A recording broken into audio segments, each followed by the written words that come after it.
Okay, John LeBon here on the 17th of June 2016. It's a beautiful Friday afternoon, my time, and I'm joined by a couple of people with some very interesting thoughts on a whole range of topics, which we'll be discussing in just a moment. So this is like impromptu chat number 7, if you like, and my guests at present are Russianvids and LordRollo. So we'll go to you first there, Rollo. Do you want to say a quick hello to the listeners? Yes, John LeBon. It's been a long time. The last time we spoke, I think it was when you were doing your Sunday sessions last year. So it's been a long time, but it's good to hear. It's good to talk to you again. Yeah, And it's been a little bit too long, Rollo. I do apologise for that, but I've been no listening to worries. you over at Fakeologist, all of your audio chats, so I'm more than au fait with your recent work, which we'll talk more about in a moment. But we've also got with us a last-minute inclusion for this impromptu chat, a man who needs no introduction, Russianvids. Thank you so much, John. I appreciate it. And I should say, for people who are listening, one of the things that prompted Russianvids to join us was that we were all just either watching or participating in PK's Keep It Simple Stupid, episode 7, I think he's up to. And one of the topics that came up was 9/11, and I think that's one area where perhaps all three of us in this chat have different opinions. So the hope tonight is to cover 9/11 as a first topic, and then hopefully branch out into other topics as well. So with that being said, why don't we get straight into it there, Russianvids? And since you're the star special guest of this impromptu chat, why don't you let us and the listeners know what your opinion is of 9/11? What actually happened? Take it away.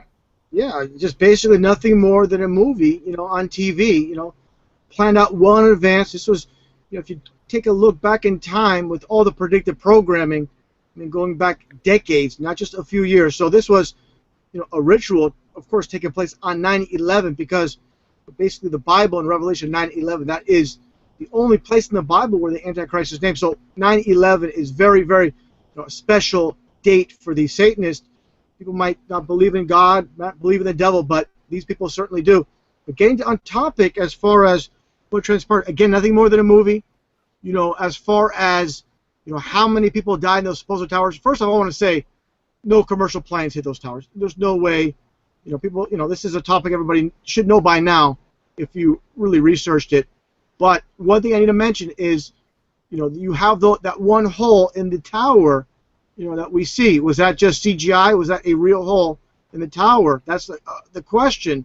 Was so much fakery, so much green screen. But as far as deaths, this is one thing I touch upon. All these hoaxes, like all these shootings, like Orlando, going to the bombing with, the Boston bombing, Sandy Hook, and all this. These are all hoaxes. Nobody dies. But as far as 9/11, I believe the numbers are exaggerated. Nowhere near the 2,700, 2,800 supposedly died. Now, as far as these huge, twin towers coming down, I don't believe people on the street knew about this. Those towers came down. I believe there's collateral damage, and people did die. How many people died? I don't know, but I believe, that there were some casualties, but minimal. But there were casualties. All right, well, that's a good overview, and we'll get Rollo's overview, and then we'll get into a bit of discussion. Rollo, you're someone who is very into Fakeologist and Clues Forum. What's your general explanation of what you think happened on that day? Yeah, well, thank you, John. And yeah, RV's the star. What the hell am I? Chopped liver? No, that's all cool. No, you can hear me over there at fakeologist.com every Sunday night, 7 p.m. Eastern Australian time, and hopefully you'll be there, John, this Sunday, maybe next Sunday. But my view, again, I'm not a researcher, but I do care for my fellow man, and I don't like being lied to. And when, as we slowly woke up, Dave Von Kleist and Joyce Riley's, and then your Alex Jones's, and then September Clues came along, thanks to the lovely Simon Shack, and of course Clues Forum has since built on that, and then a guy called Hoi Polloi teamed up with Simon Shack, and they created a thing called the VicSim report, and it goes through all the simulated victims on 9/11, and there's just tons and tons of them, and in my humble opinion, based on his research, that Simon and Hoy's, no planes hit the towers. The towers were just the plane footage. All we have is CGI. There's no way an flying aluminium can will hit the side of a steel and concrete building and not bounce off. It doesn't slice through like a knife through butter. And there's that. And it makes no sense to kill people that day. So when Simon Shack says what they probably did was cordon off Lower Manhattan, raise smoke bombs, and then bring them down with conventional CDI, conventional demolition, and then make a Disney movie to show like the Judy Wood magic weapons or whatever it is, the stuff that Dave Weiss goes on with. He's always banging on about Judy Wood and these crazy weapons. No, I just think it's Disney special effects, and we were just hoodwinked that day, and that's all down to the work done over at cluesforum.info, and also built upon, or because Ab likes to talk, over at fakeologist.com. So we just basically talk about their work. But yeah, that's a fair overview, Rollo.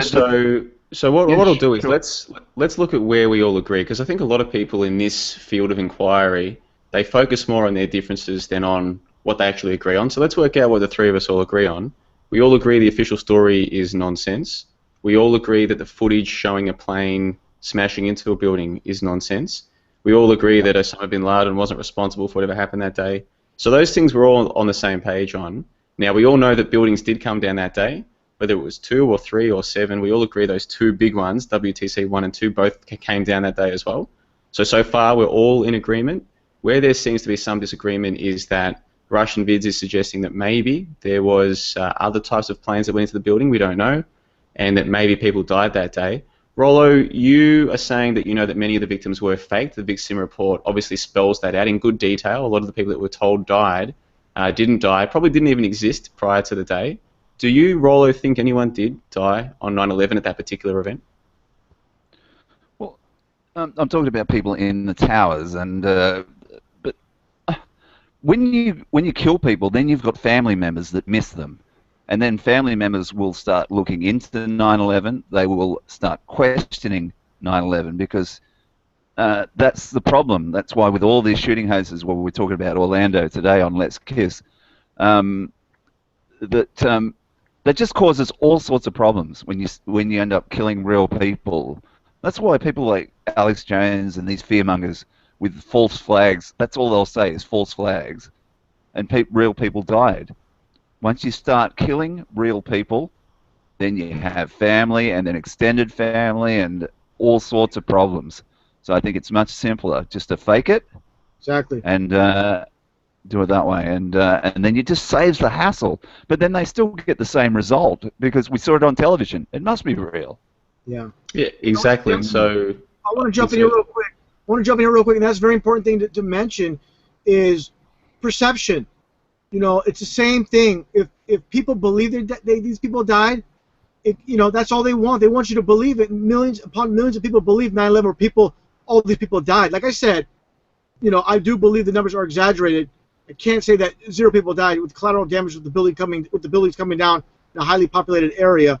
But the bottom line is, all these people that they show, all these slideshows of these supposed victims, I don't believe any of those people are legit. I think every single person they spotlight as a victim, 100% fabricated. Yeah, 100%. I agree. And so, Russian, let me put it to you like this. For me, say the Orlando hoax, it makes a lot more sense because it's like a made-for-TV movie, right? It makes far more sense with a made-for-TV movie to do things as simply and efficiently as possible, and it's far more efficient, as Rollo touched on, to have fake people involved in it than have real people who die. Then you've got their families, you've got people asking questions, you've got potential litigation, etc. Why would you waste any time with all of that if you can just fake it? For me, the exact same thing applies to 9/11. If it were me running 9/11, I would want to make sure there was no one around who might accidentally die. I'd be saving myself a lot of time by keeping people nowhere near the demolition sites. Why, do you think it's possible that they did the same thing for 9/11? They kept people away to make sure there were no deaths. Is that possible? Well, the bottom line is everything they tell us on TV as far as these real deaths, they're like I said, fabricated. And again, like you just stated, and Rollo just stated, real deaths. And you have, for example, real so-called family members come on on CNN, Fox News, talk about this and say, hey, I'm not sure what's going on here. There's some people saying this was, perpetrated by the government. So they cannot take that chance.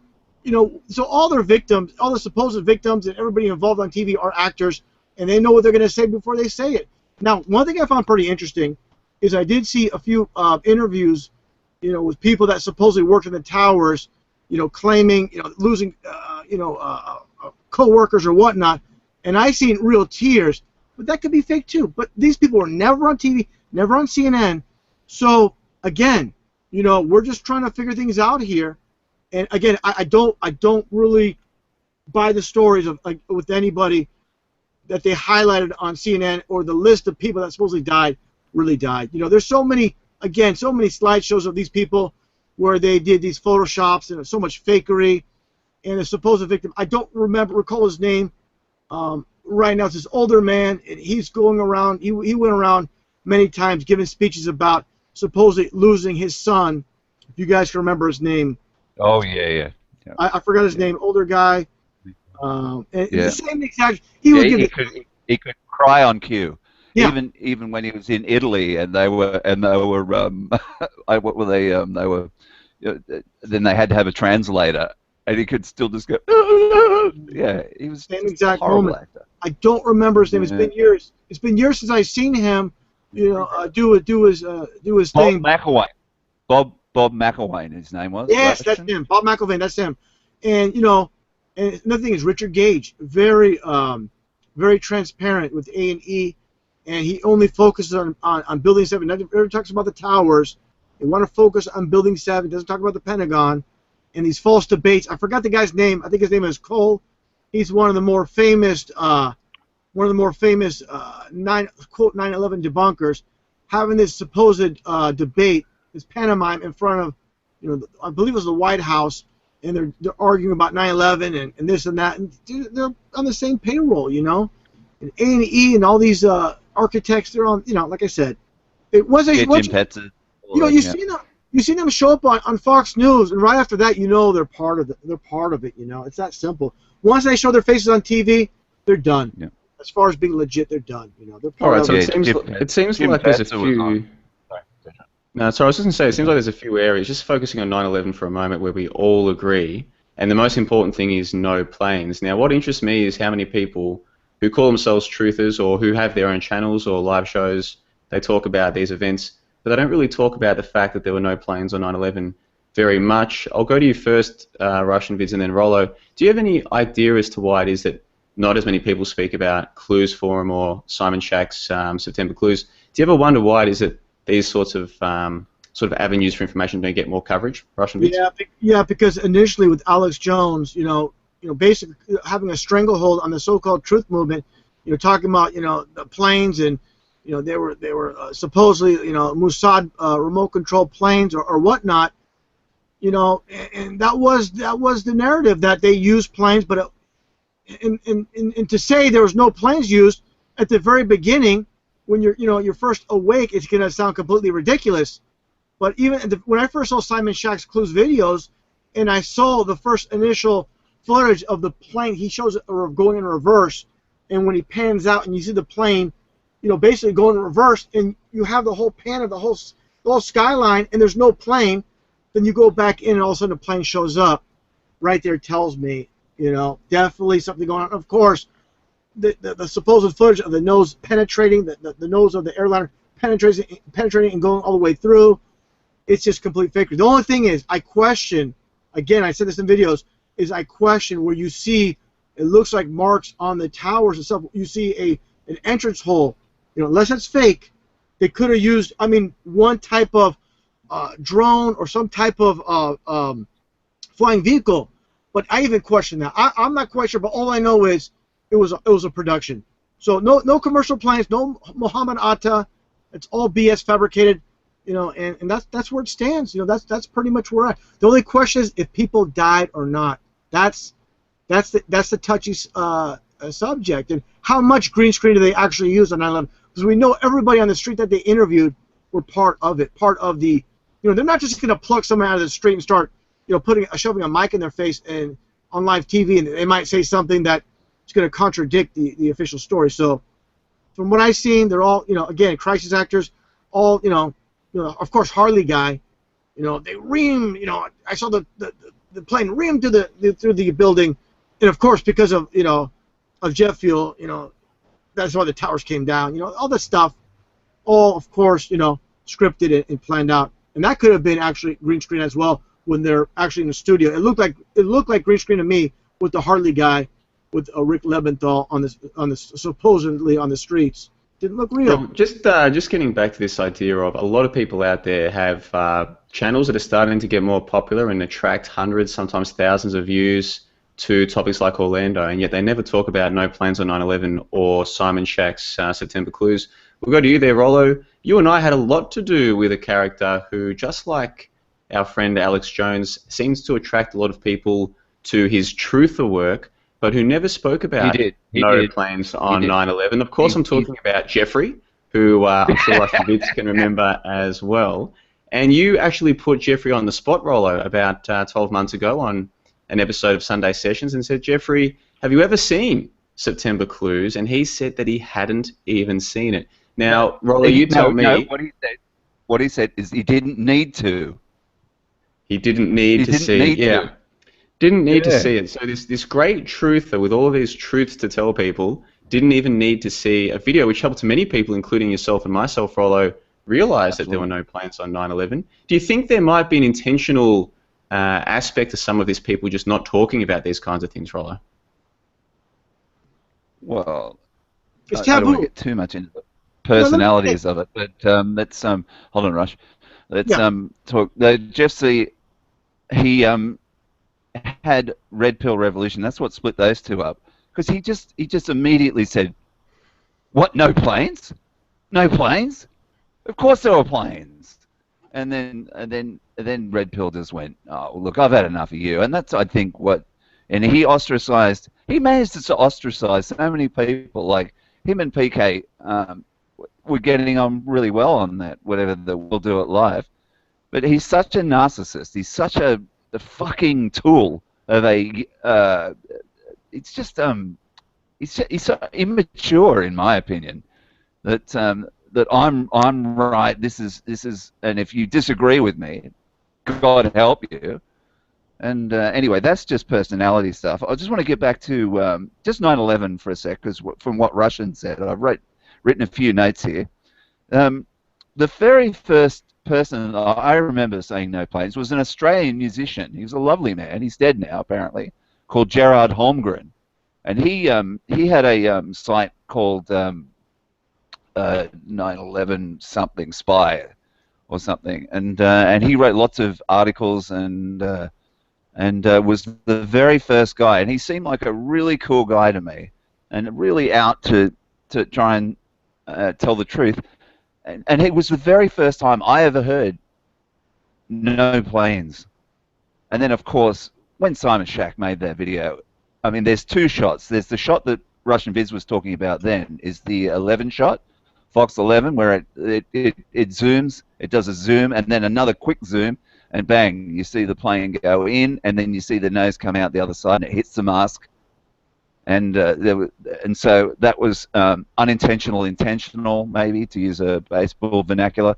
And then there was the international shot where you saw the plane go behind, and that's the two live footage. That's the two live pieces of footage we have, all coming from the same feed. I think it's a military operation, and they were just taking it a live feed. Now, all the other stuff that came from Camera Planet, all the amateur footage, everything discredits everything else. All the flights are wrong, or the trajectories are wrong. One of them comes down, one of them goes up, this way and that. It was just a Hollywood creation. The actual planes slicing into buildings, which if a plane hit a building, it would bounce off. It wouldn't just slurp in and then the huge fireball come out. One thing I want to mention real quick. Go, Rush. I'm sorry, Rollo. I don't mean to interrupt you, but I need to, before I forget about mentioning this, is what happened back, was it the 40s, when supposedly, was it a B-52 crashed into the Empire State Building? But it is comparing apples and oranges. This was a brick building compared to the towers. Don't forget too. I don't want to get too far off topic, but it's very important to compare the two. You've seen the B-52 bomber, and actually penetrated, and there were dead bodies. I seen photos. This was a real event where people died in with the Empire State Building. They don't mention, of course, in the media too much at all, or at all. I've not seen them mention it. But the bottom line is, one second, PK's trying to call me. One thing I need to mention about the towers, they were built to come down. So the whole construction was to make it based on, we're going to take these down. So that's what people need to understand. The whole foundation of the Twin Towers was built around, these are temporary, they're going to come down, and that's what the whole construction was based upon. So that needs to be put into consideration as well. But go ahead. Go ahead, Rollo. I didn't mean to interrupt you. Just wanted to throw that in there while you mentioned. No, you're right. The only other thing that I would sort of make, maybe just on. I pretty much. No, back to you, Jono. Yeah, so what I was hoping to establish was that all three of us agree that there were no planes on the day, and I think more and more people are starting to realize this, but even 18 months ago, the so-called truth community, the hoax-busting community on YouTube, I think a lot of them still believes most of the official narrative of 9/11. They might not have believed in Osama bin Laden anymore, but they did believe in thousands of dead, and they did believe that there were planes. And the big issue here is that people can go from believing television and believing that there are terrorists out there.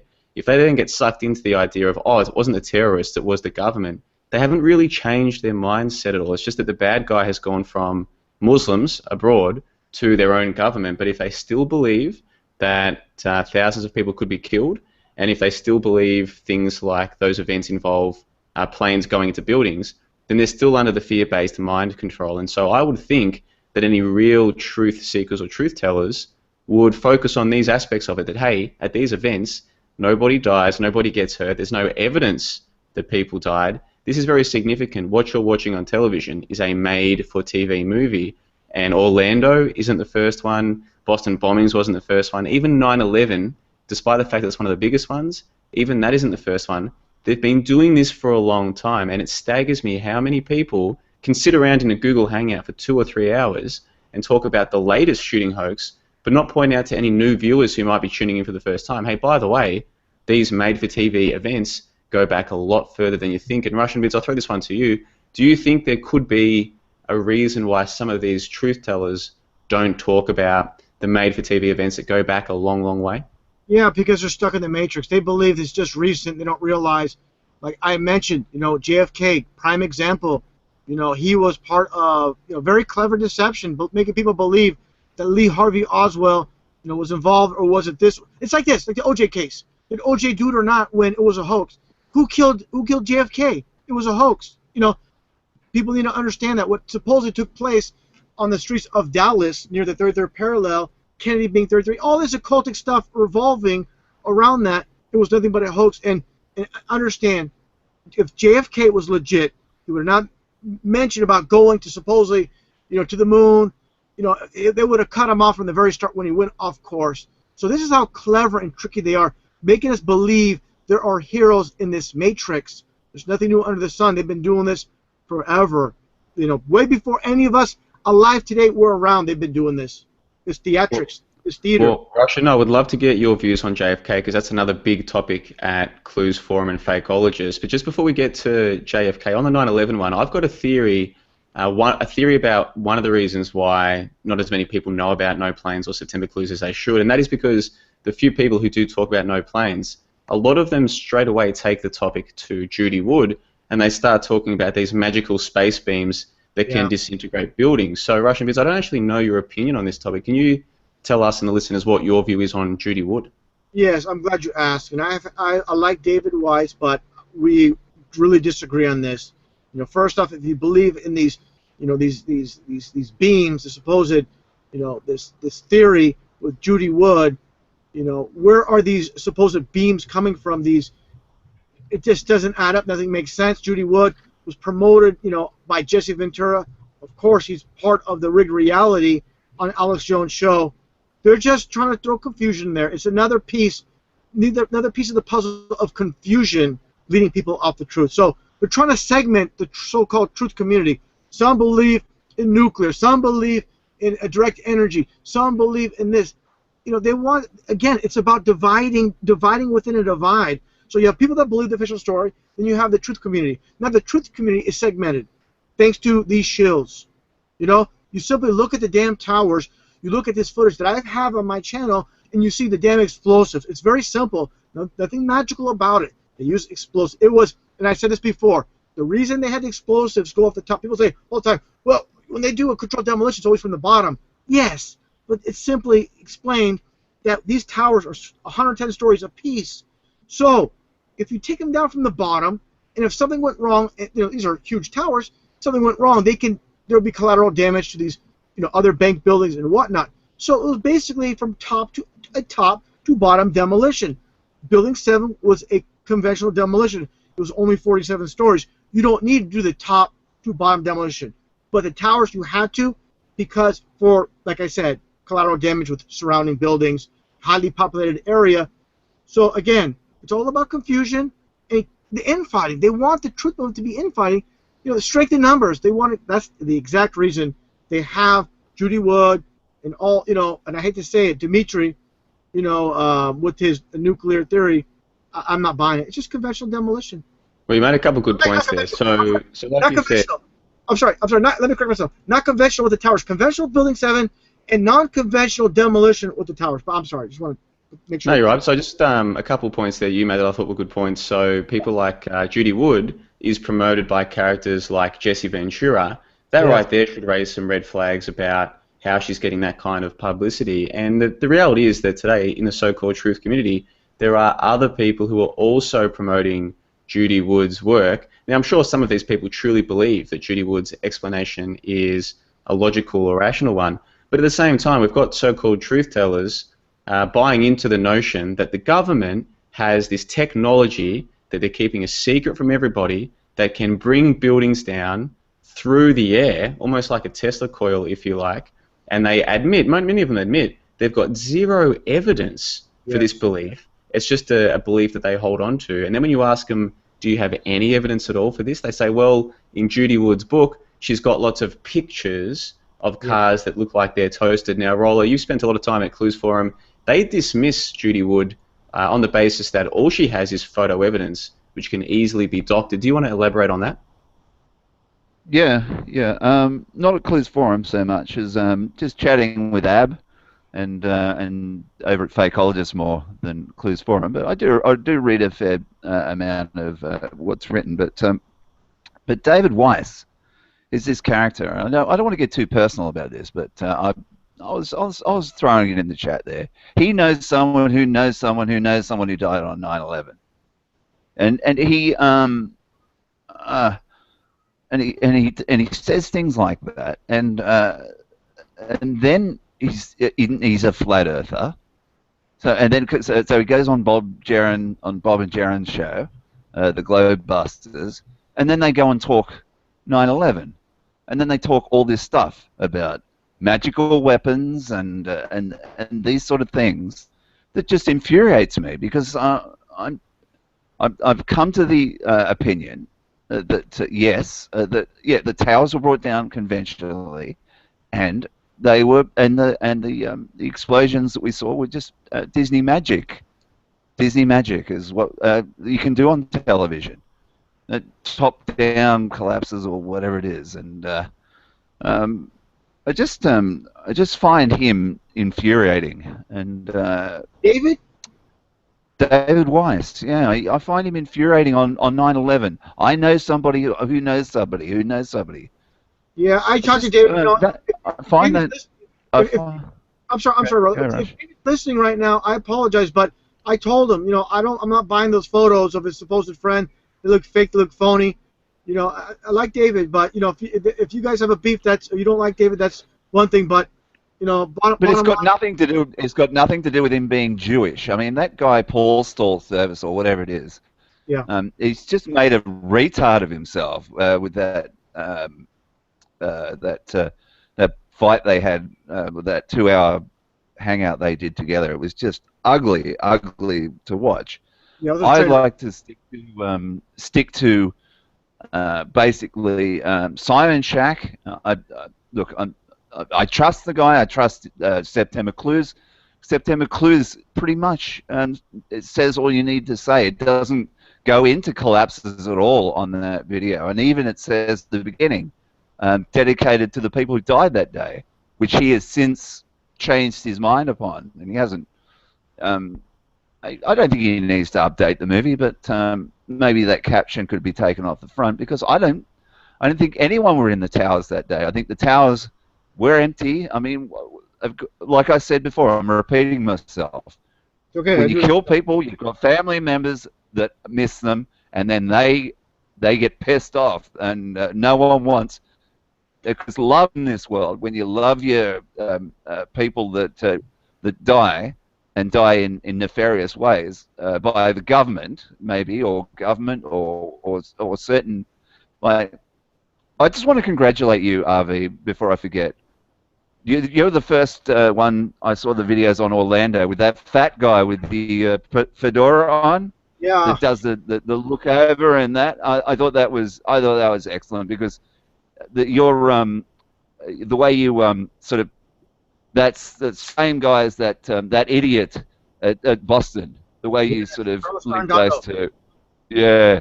What I'll do is I'll just brilliant. interject briefly there, because I am moving on to Orlando. I've actually got a special guest lined up for later in the show who lives very close to the event and has some very interesting revelations to share with us on the topic of Orlando later in the show. So we'll save that one for later. But just with 9/11, there is a very important reason why I thought this one was worth talking about, especially with Russianvids here. And that is because there are a lot of people who believe that there's this thing called the truth movement, and it's going to get bigger, it's going to wake people up, and so on and so forth. And that's fine. If people want to believe that, that's fine. But if that's the case, the very least they need to make sure is that people understand the foundational beliefs, or the foundational deprogrammings of going from believing the TV to no longer believing in the TV. And anyone out there who thinks that they've woken up to anything but hasn't woken up to the fact that there were no planes on 9/11, the body count that we were given was wrong, and it's actually quite possible that nobody died on the day. They might have died, but it wouldn't have been many people. It would have been collateral damage, as Russianvid says. Even then, we've got no evidence that that's the case. It's simply an inference, a speculative inference, and that the main people who are promoting no planes theory who get traction, i.e. Judy Wood, and Judy Wood promoters like David Weiss, they don't have any evidence for their claim that there are magical space beams that brought down the building. So a lot of people aren't aware of the fact that there are no planes. Those people who are, a lot of the times they get sucked into the Judy Wood nonsense. And I think it's worth establishing for the listeners that they don't know as much as they think they know if they still believe the Alex Jones or the Judy Wood or any of these other controlled opposition narratives, such as mini nukes or thermite or magic space beams, because there's no evidence for that. And so long as you're basing your beliefs on things that you can't prove, you've got no evidence for, then you really haven't broken out of the conditioning. One of the big parts of the conditioning they give us as children as we're growing up is this idea that we can believe just about anything and never really need to present evidence for it. And that's the line of thinking that people get into. So they'll jump from believing the official narrative to the Judy Wood narrative to this narrative. And so long as they're not basing their beliefs on evidence, then they're not awake. They're not worried about the truth. And even if there was a movement, these people are going nowhere. And I thought it was well worth establishing that right now. Getting back to the David Weiss thing, I think all three of us have had good things to say about David in the past. Russianvid still does shows with him. I did the Baller Skeptic Roundtable with him 12 episodes last year. It was a lot of fun. I've got a lot of good things to say about David Weiss, but his Judy Woods promotion and his claim that he knew people who died on 9/11 and then presenting terrible photos of those supposed dead people, it's very disappointing that he's still pushing this nonsense, and I would hope that eventually he'll accept that no other thinking people believe his story about his friends or those photos. It's embarrassing. The Judy Wood promotion is embarrassing, and I hope for David's sake and for people who support David's sake and all the other good things that he does is they try to explain to him, look, it's time to let this nonsense go, because at the very best, what you're doing with these claims that you can't substantiate is that you're muddying the waters for everybody else, and at worst, you're slowing people down from realizing the truth. And that's what he's been doing. Nothing against David as a guy, but that's the reality of the stuff that he's pushing about 9/11. And 9/11 is such an important event for anyone doing this kind of research. There's no...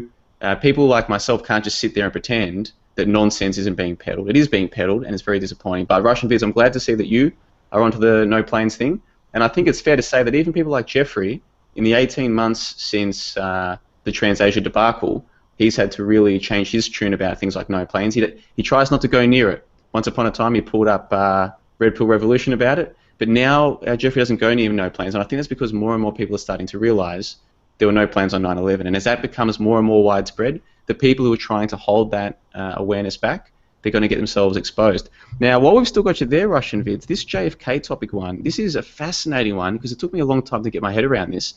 Most people believe that JFK died either from a lone assassin or from a couple of assassins or whatever, like the Warren Report or whatever it is.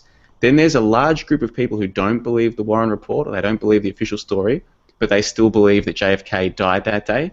There's a very, very small percentage of people who even question the fact that JFK died on the day that we're told that he did. I don't actually know your opinion on this one, Russianvids, so I'm looking forward to learning. What's your take on the whole JFK assassination? Yeah, and one thing I want to mention, and thank you, one thing I want to mention is, with new information, we can surely come to new conclusions. So that's the important thing to remember. We should never be, have a static mind. With new information, we should come to new conclusions. Now, as far as JFK, initially, there's so many theories, from the driver to Jackie to Lee Harvey Oswald to the guy on the grassy knoll, the cop on the grassy knoll. When it's all fake, it's first off the foundation. Zapruder film, okay. This guy was a Mason, a Russian Jew. He was a Mason. But the bottom line is this: if you watch this footage in the very initially, when you see the what you call the caravan or whatnot coming down the street, and you see a splice in the film, when you see the procession, whatever you want to call it, coming through the streets, and now remember this: it's Elm Street. There's a lot of programming. I'm getting off topic, but it's very important. Elm Street, like Nightmare on Elm Street with Freddy.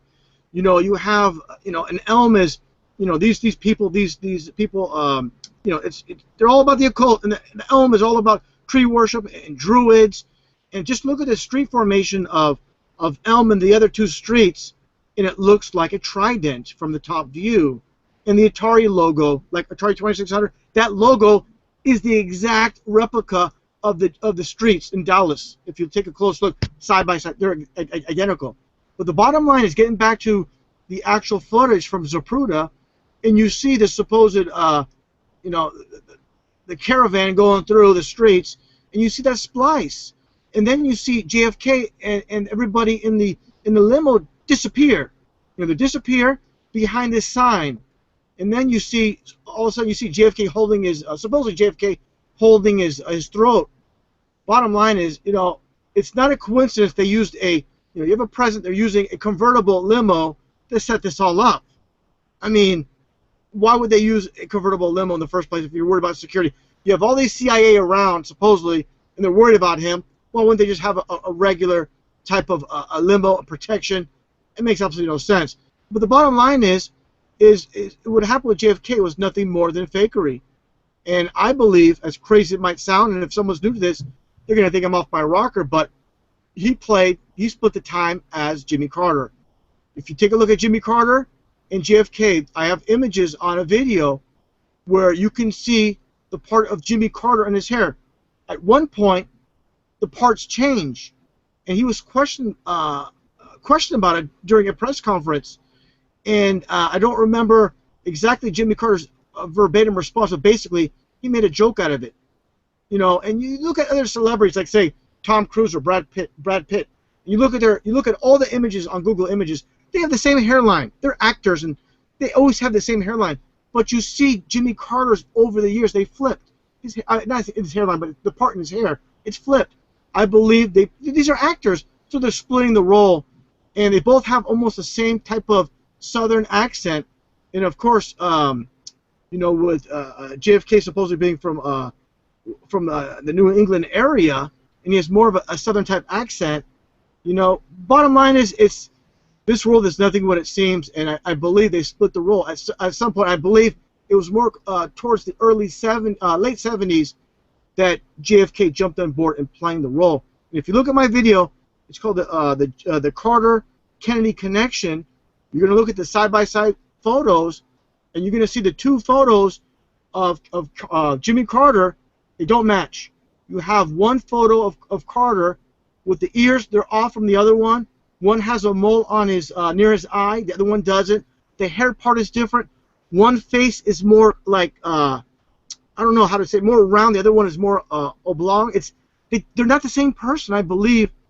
This is how they love to mock and play games. These are psychopaths, and they're playing games with us. So, of course, someone first hearing this, they're going to throw out the window. It's too crazy. It's bizarre. But take a look at all the photos, and you'll be thinking, what's going on here? And definitely the hairline, the part in the hair, it's consistent with JFK, and I can't stress this enough. Don't knock it until you really look into it.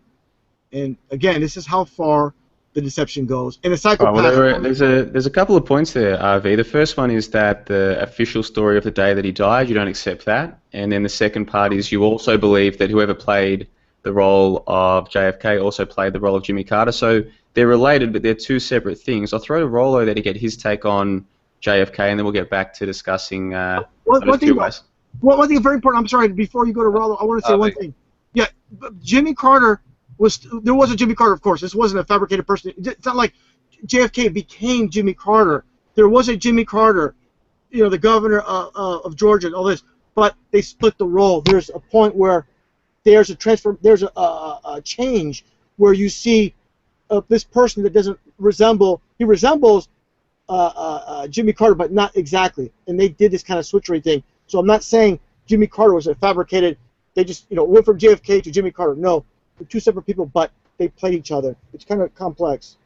Yeah, that's fair enough. So we'll get to Rollo there, mate. Do you have any views on the JFK assassination that you'd like to share? Sure I do. Of course I do. That Jimmy Carter JFK thing, it sounds like Dallas gold buggery to me, and Ed Sheeran, that sort of nonsense does. That guy goes on with, and I don't play. I'm not a party to that. What I will say though is this. I think it's pretty much proven that they had Lee Harvey Oswald's full background in a New Zealand newspaper before he was even charged in Dallas.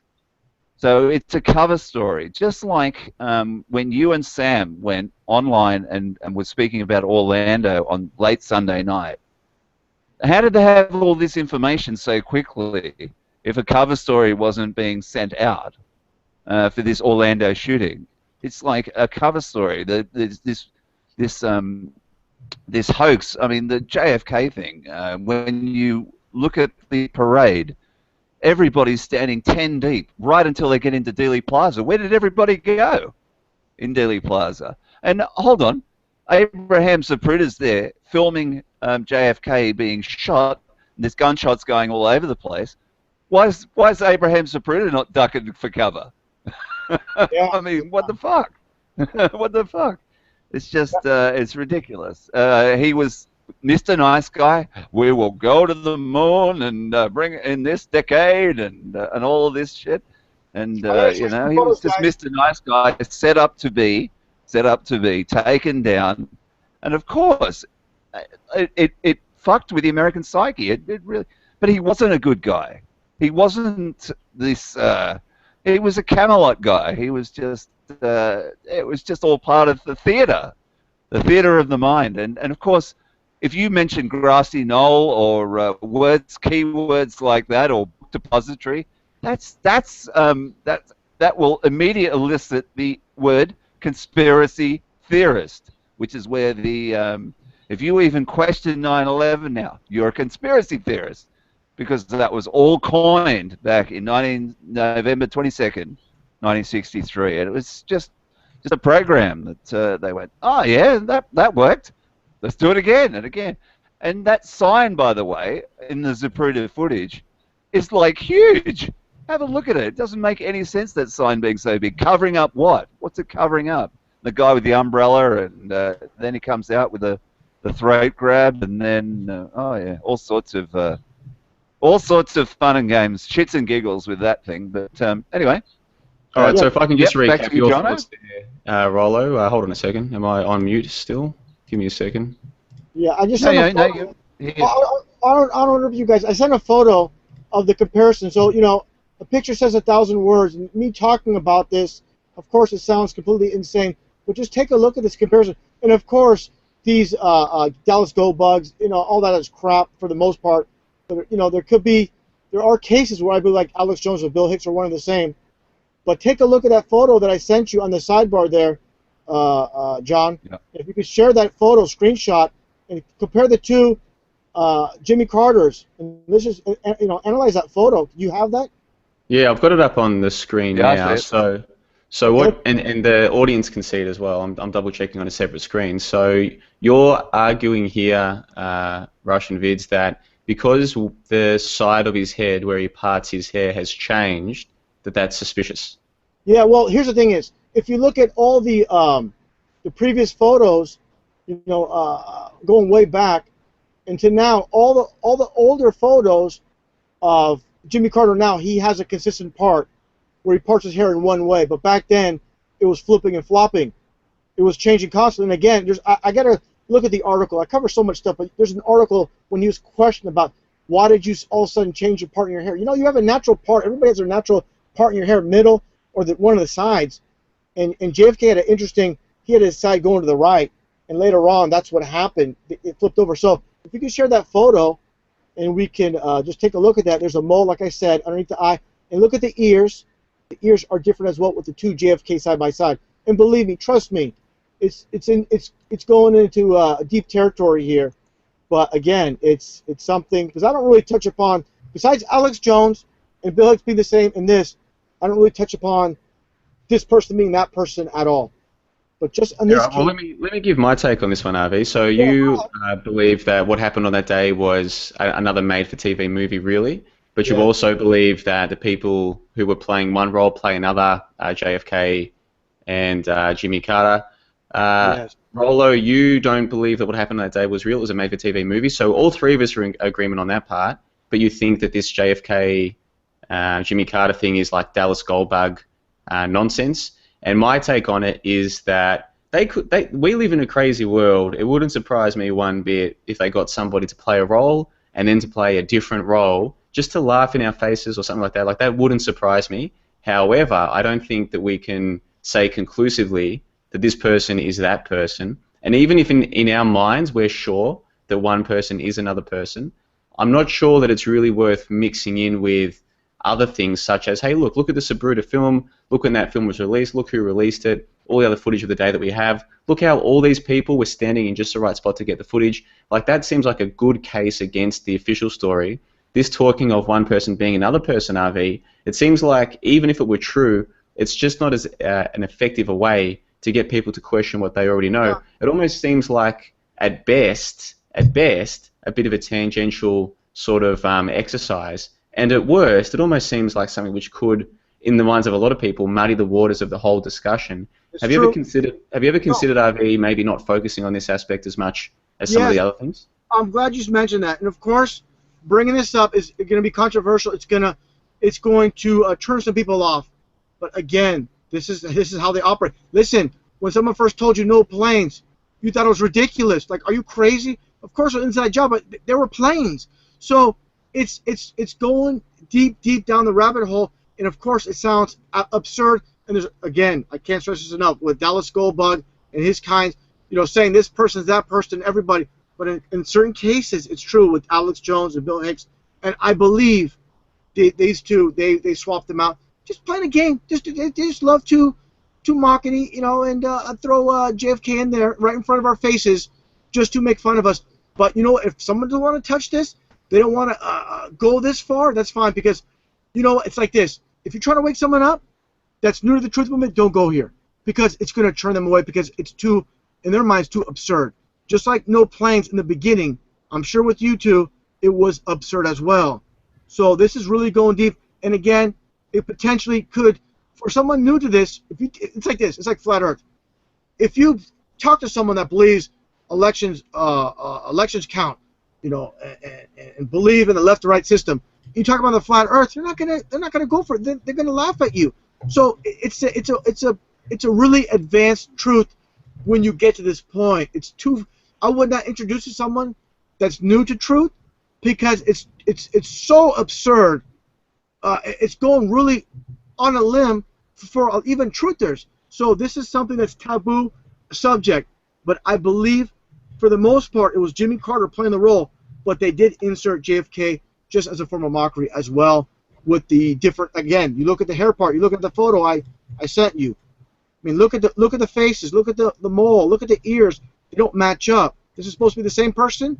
Not. But again, getting back to what you're saying, not to contradict myself, for somebody new, it's going to throw them off and make them uncomfortable, of course.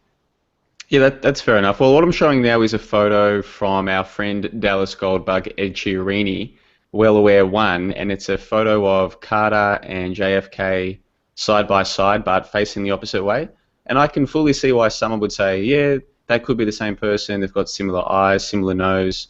And like I said to you, it wouldn't surprise me one bit if the people who run, the people who run the show mock us all the time. It's pretty clear to me this is one giant piss take. Even things like Orlando, if they wanted to spend a bit more money, they could easily pull that kind of thing off and not leave so many clues that it's fake. So the fact that there are so many obvious signs of fakery says to me they want people like us sitting around talking about fake shootings. Like I think it's all part of the piss take. So it wouldn't surprise me at all if they actually did get the same person to play two different people. But I suppose the point is, even if we were very confident that we found an example of that, it doesn't really seem to me to make too much of an overall difference to our understanding of how the world's being run and how we're being deceived, because it still involves buying into using Obama. Well, just hear me out. It still involves buying into what the media portrays as being important to our lives. So the media portrays this guy as being the president of America.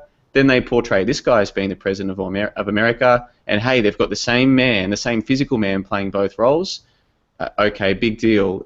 There's a bigger issue here, which is that this guy is a puppet president, this guy is a puppet president, and when they claimed they killed this guy, that was just a made-for-TV movie anyhow. That's far more important than the actors that they get playing the roles. It's far more important to explain to people it's all an act. You know what I mean? Like, instead of focusing on the actors, why not just focus on it's all an act and you only believe it's real because everybody else around you thinks that the act is real. But if you look at it logically, it's all just one big act, Russianvids. Can you see what I'm saying?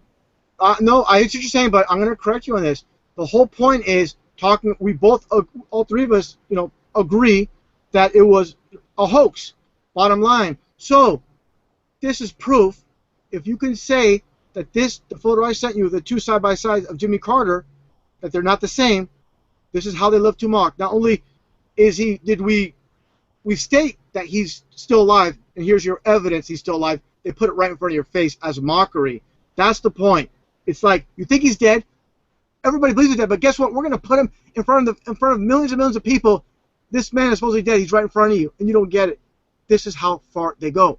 Again, it's going to be too much for someone that's new to the truth.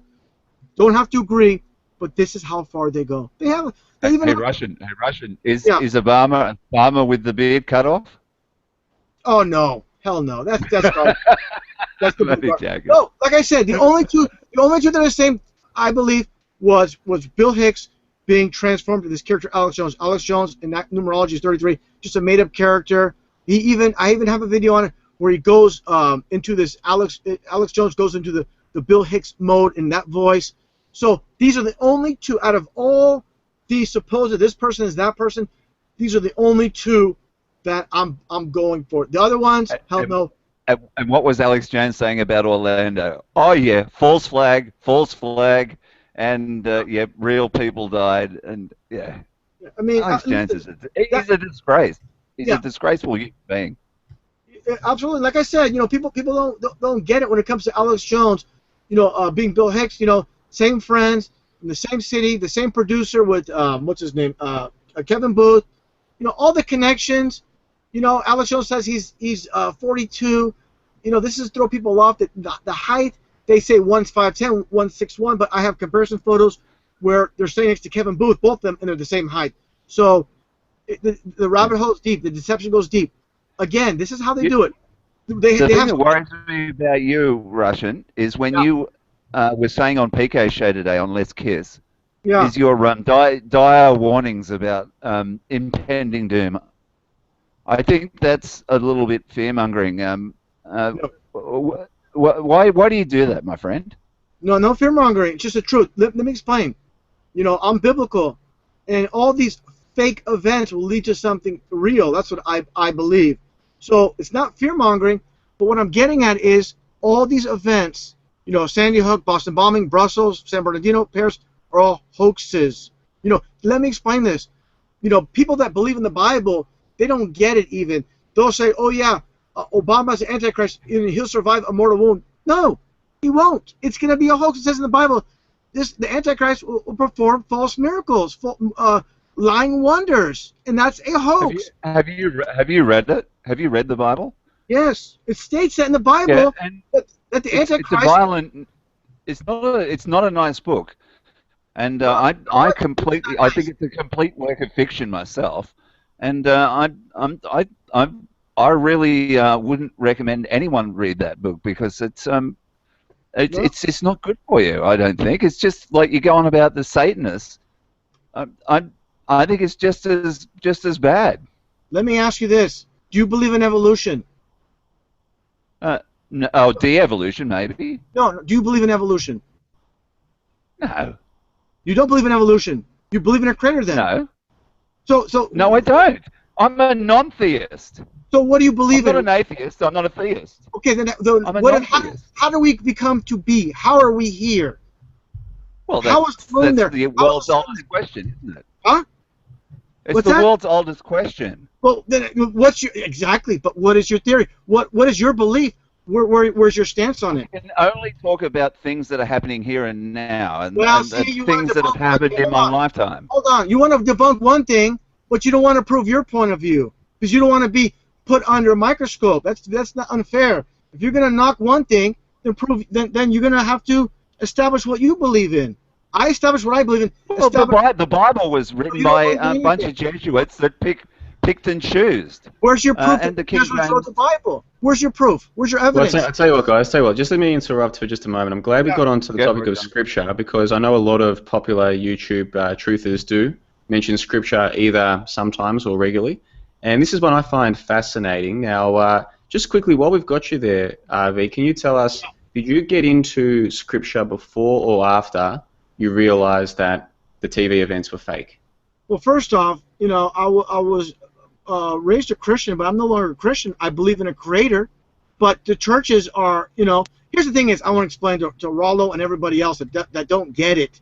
The churches do not teach from the Bible. There's so much pagan holidays that the Bible forbids. The churches and the Bible do not go together. They don't go hand in hand.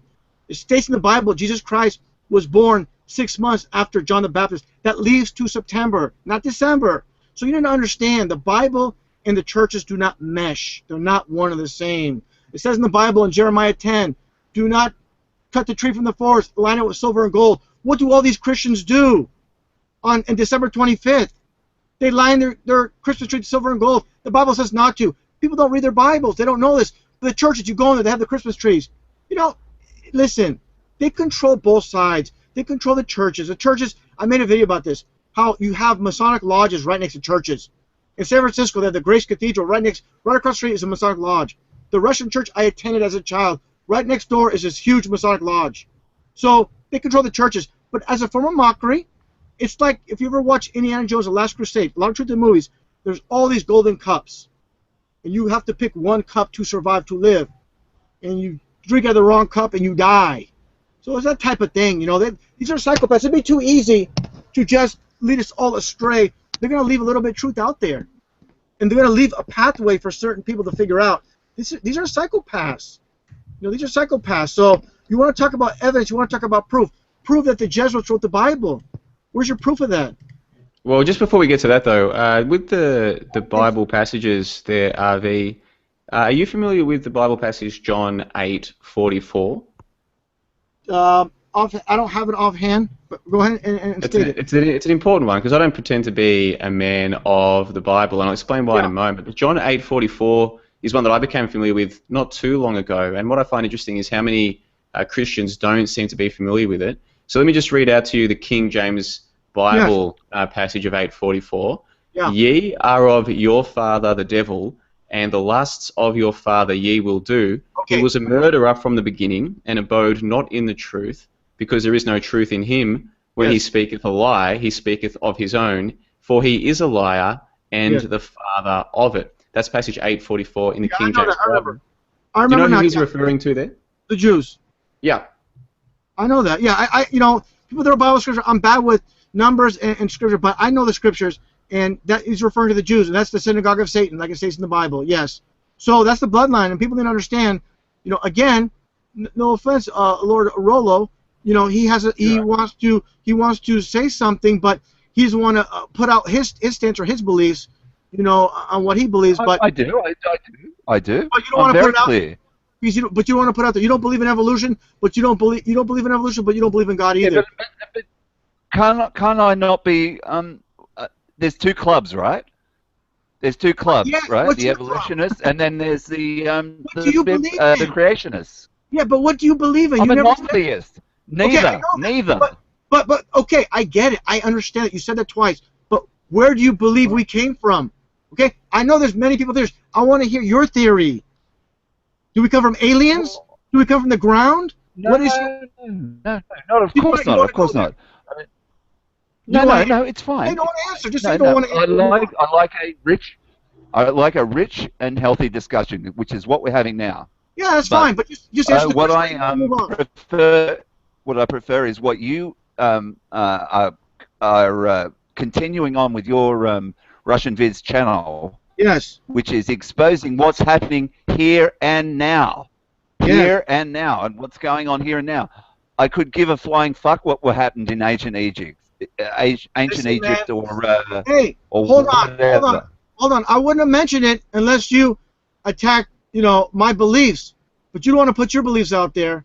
You don't believe in evolution. You don't believe in God. So to me, you know, you're standing on bad terms with me as far as your belief system when you don't want to put them out there. When I put my beliefs out there, I have a lot of respect for you. I have a lot of respect for you. I have a lot of respect for the videos you do. There's a couple of things that I disagree with you, and one is I think you're a little bit of a fearmonger when you say that something bad's going to happen. I don't think something bad's going to happen, or and that everything's. I just try and live in the moment as best I can, but I'm mostly interested in psyops, which is where I'm coming from, fakeologist.com aspect, but as far as evolution and creationism, yeah, I take neither side. So you don't know. You're like, I don't know what happened. I don't know how we got here, and I don't care. But I don't believe in either. So I don't know where we came from, or I don't care. I just want to talk about the. Put it back to JLB, and he can steer the conversation. Come on, yeah. JLB, I mean, help us out. Obviously, most people who are regular listeners to my channel are used to more calm discussions, but I think a lot of people know that RV, he's a very passionate man. He doesn't mean any this isn't an attack. This is just a very robust discussion, and yeah, exactly like this. Exactly. I'm the same. I'm happy to listen to you two talk about it. I guess from my perspective, I grew up believing in evolution. I went through school. I got taught all this nonsense. I don't believe in evolution anymore. So if RV says, well, that means you have to believe in creation, I would say, well, yeah, we obviously were created. Whether you believe we were created by a Big Bang 6 billion years ago, or you believe, or 7.4 billion years ago, whatever it is, or you believe that whatever happened much more recently, the reality is that we're here, so it would seem like a logical inference that we were created one way or another. So I'm on board with you on that one, RV. But just on the topic of Scripture, this is another area that I've been looking into a lot lately is, where does the Bible come from? Because I was raised to believe whether the Bible was real or it was fictitious, it was a couple thousand years old. And I used to believe that until recently. I've been doing some research into the oldest Bibles that we have.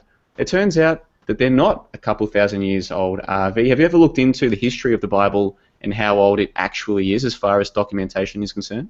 Well, you know, that's the problem with history and what they're going to give us, you know. So if we're trying to do research on the reality of the Bible, of course we're going to get a lot of, you know, oh, it was translated by this. It was, brought to Greek, brought to this, it was done here, done this, they did this. King James, he was a Mason, this and that. Like I said, I believe the bottom line is, these apostles, with Noah and Matthew, Mark, Luke, and John, all these were real people. And bottom line is this: if we're trying to figure things out, going through what so-called history tells us, we're gonna a little off's a lot off, and that's the problem. But where I'm coming from, my belief. See, one thing I want to say is it's a belief. This is my belief that they left the door open. This is your, the narrow gate, and if you find it type of thing. It's too easy just to deceive the world and have no escape. These psychopaths are like, okay, we're going to give you an air supply for 15 minutes. Now find your way out of this swimming pool with all these cages, and if you find your way out, we'll let you live. But otherwise you die. This is how they work. They're very sick and twisted people. So this is how it would be too easy just to have, no type of escape. It's like a game to them. Like almost like a rat race, one of these type of games. So I believe majority of the Bibles, of course, have been tampered with when it comes to the NIV and the New King James Version, where they have a pagan symbol on it. The bottom line is, I believe they left basically one untampered. And bottom line is this: you talk about the Big Bang. This is the foundation of their lie. That an explosion creates things, when explosion doesn't create anything. Tell me one thing in this world that explosion created, that created something. This is the law of reversal with Satanists, where they tell us, for example, in the Bible it says that birds came before reptiles, but science says reptiles before birds. Everything is in opposites. We came from, dry land, or, where evolution says we came from water. Everything is in reverse. Everything they tell us is reverse. This is their, like I said many times in videos, if they tell us A, in actuality it's Z, it's too hard to go from A to Z. Once you're programmed to A, and this is why they teach us on the opposite system, the world of opposites, duality, black and white, hot and cold, everything is on opposites, and that's why, that's the system. What do they say in the U.S. dollar? In God we trust. But they teach evolution in the school system, because their God is Satan. People, I know you guys don't, Satan, devil, that's all fear-mongering, but these people, they definitely do believe in a literal Satan. Even like, for example, Satan... Mate, sorry to interrupt you there. Just getting back to the Bible, though. I reckon if you ask most people, how old do you think the Bible is, they'd tell you a couple of thousand years. And then if you ask them, why do you believe it's a couple of thousand years old, like what do you think are the oldest Bibles that we have? One of the answers that I often get is the Dead Sea Scrolls. And I think a lot of people are completely oblivious to the fact that the Dead Sea Scrolls go hand in hand with NASA. So I might just screen share this one just nice and quickly. I'll get your opinions on it, both of you, in a moment. This is from nasa.gov, and this is entitled Seeing into the Past. And they say the year is 1947. A shepherd searching for his lost goat stumbles upon a discovery that echoes across time. In a cave untouched for 2,000 years, he finds jars filled with ancient scrolls. The article goes on, and I'll link to this in the info box below. In 1993, NASA researchers brought together the ancient and the space-aged through digital infrared imaging. Through the use of multispectral techniques, it was possible, despite the decay of 20 centuries, to read the treasure of these long-hidden writings. With this technique, the group found text never previously seen. And on this nonsense goes. And what gets me is how many people now have YouTube channels and do live hangouts talking about NASA fakery, but they don't mention the fact that the Dead Sea Scrolls and NASA fakery go hand in hand. Russianvids, what do you make of this? Well, they love to imitate and mock the Bible. Just like people say, owls are evil, goats are evil. That's a sign of Satan. But God created everything, so all they do is take, borrow, and steal, and present things as their own. There's always a twist of things, and that's how they do it. Like I said, just take a look at Werner von Braun, the supposed the main guy involved with NASA with rocketry, and on his tombstone it talks about in Psalms, the verse with the firmament. This is the Mr. Rocket Man and they have the, out of all the Bible verses, they place, this is how they love to mock. It's just, again, when we're trying to, listen, when all we're given are lies, it's hard to find the truth. And that's all they give us is lies. So we're going to believe their research, what they give us, and all the information they give us. And again, everything's perverted and twisted. Again, when all you're given is if you're a detective, you're trying to solve a crime, and everybody's giving you false information, good luck trying to figure out the crime. And that's what they do. So where do you reckon, when we talk about beliefs then, obviously the Bible is important to you, where do you think the Bible came from and when? Well, Israel, and I believe approximately, 2,000 years ago.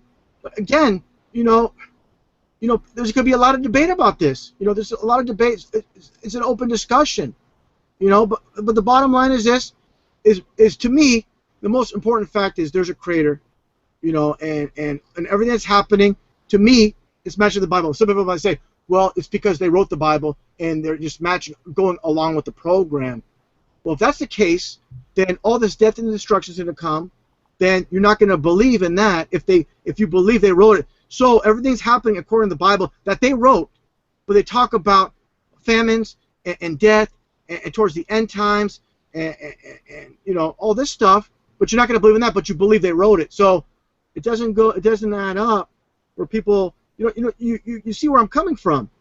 Yeah, but what I don't get is if you know that they fake history, and we all agree they can fake history, just like George Orwell wrote in 1940s, they're faking history as they go. They're making up what happened yesterday today. They're making up what happened 50 years ago today. They can just rewrite history as much as they like. So if we know that they do that, and if we know that most people are stupid enough to believe whatever they're given on TV or over the radio or in magazines or newspapers or at school, then why would we believe that a Bible is 2,000 years old? What evidence do we have, or what evidence have you seen, RV, that makes you think the Bible is anywhere near that old? Bottom line is this. The belief in the Bible is faith-based, but everything's adding up with Scripture. The bottom line is this. I can't say this enough. Where there's atheists that don't believe in the Bible, and those that attend church are given false information from their preachers and pastors that don't match up with the Bible. So they're giving you the truth right in front of your face. It's like a movie. When you watch a movie, they tell you the truth. They put 9/11 predictive programming in plain sight, and you don't see it. The truth is in the Bible, but Christians don't see it. You tell people, hey, there's scriptures in the Bible about the flat earth. In Genesis, the creation of this world. It talks about the firmament. It talks about everything about the flat. It's describing the flat earth. But people are like, no, because science says this, science says that. It's right in front of us. But people are like, oh, the Bible's a joke. They don't believe it. Again, people don't understand. These are psychopaths. They're leaving us an open window. But I can't stress this enough. The churches, they do not teach biblical truth. They don't listen. They don't expose the governments. They don't talk about 9/11. They don't talk about Sandy Hook. They don't say Sandy Hook was a. Find one church that says Sandy Hook was a hoax. That what happened in Boston was a hoax. They're not. You're gonna be thrown out of the church because I believe all these churches, specifically on TV with the televangelists, they're all Masons. Joel Osteen, Billy Graham, all these. They're all Masons, part of the world stage. John Hagee throwing up the devil horns, throwing up, the same satanic symbols as Anton LaVey. By the way, Anton LaVey, a supposed Satanist supposedly doesn't believe in a literal Satan. Of course he cannot say there's a literal Satan, because if he did, that means there's a literal God. So you see how tricky they're. Then why are you a Satanist? Why not just be an atheist?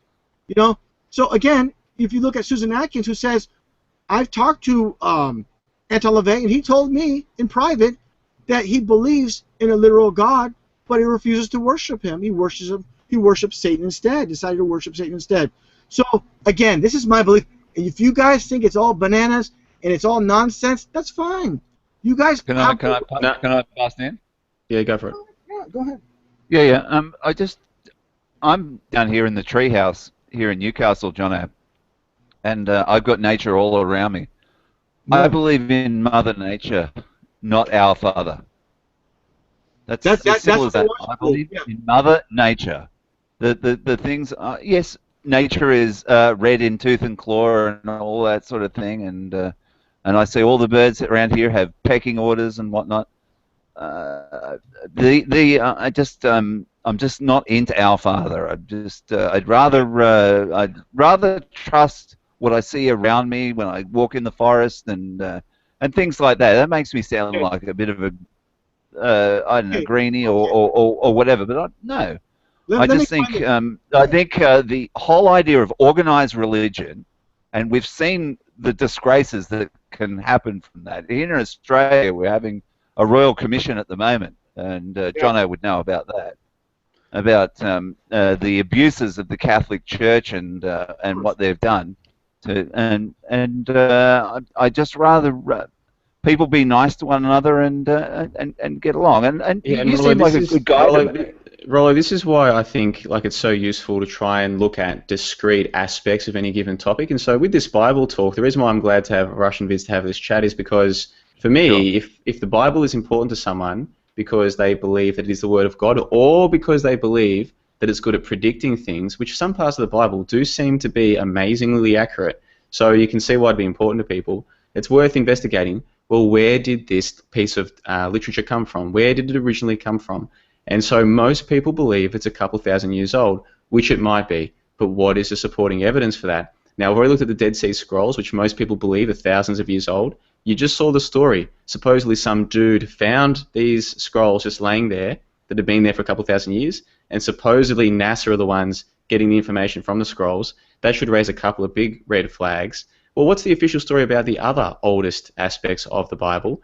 One of them is the Codex Sinaiticus, and I want to get both of your opinions on this one as well. Now, the Codex Sinaiticus, I've got this article up right now. This is just from the Wikipedia page, so just giving a brief overview. This is a book.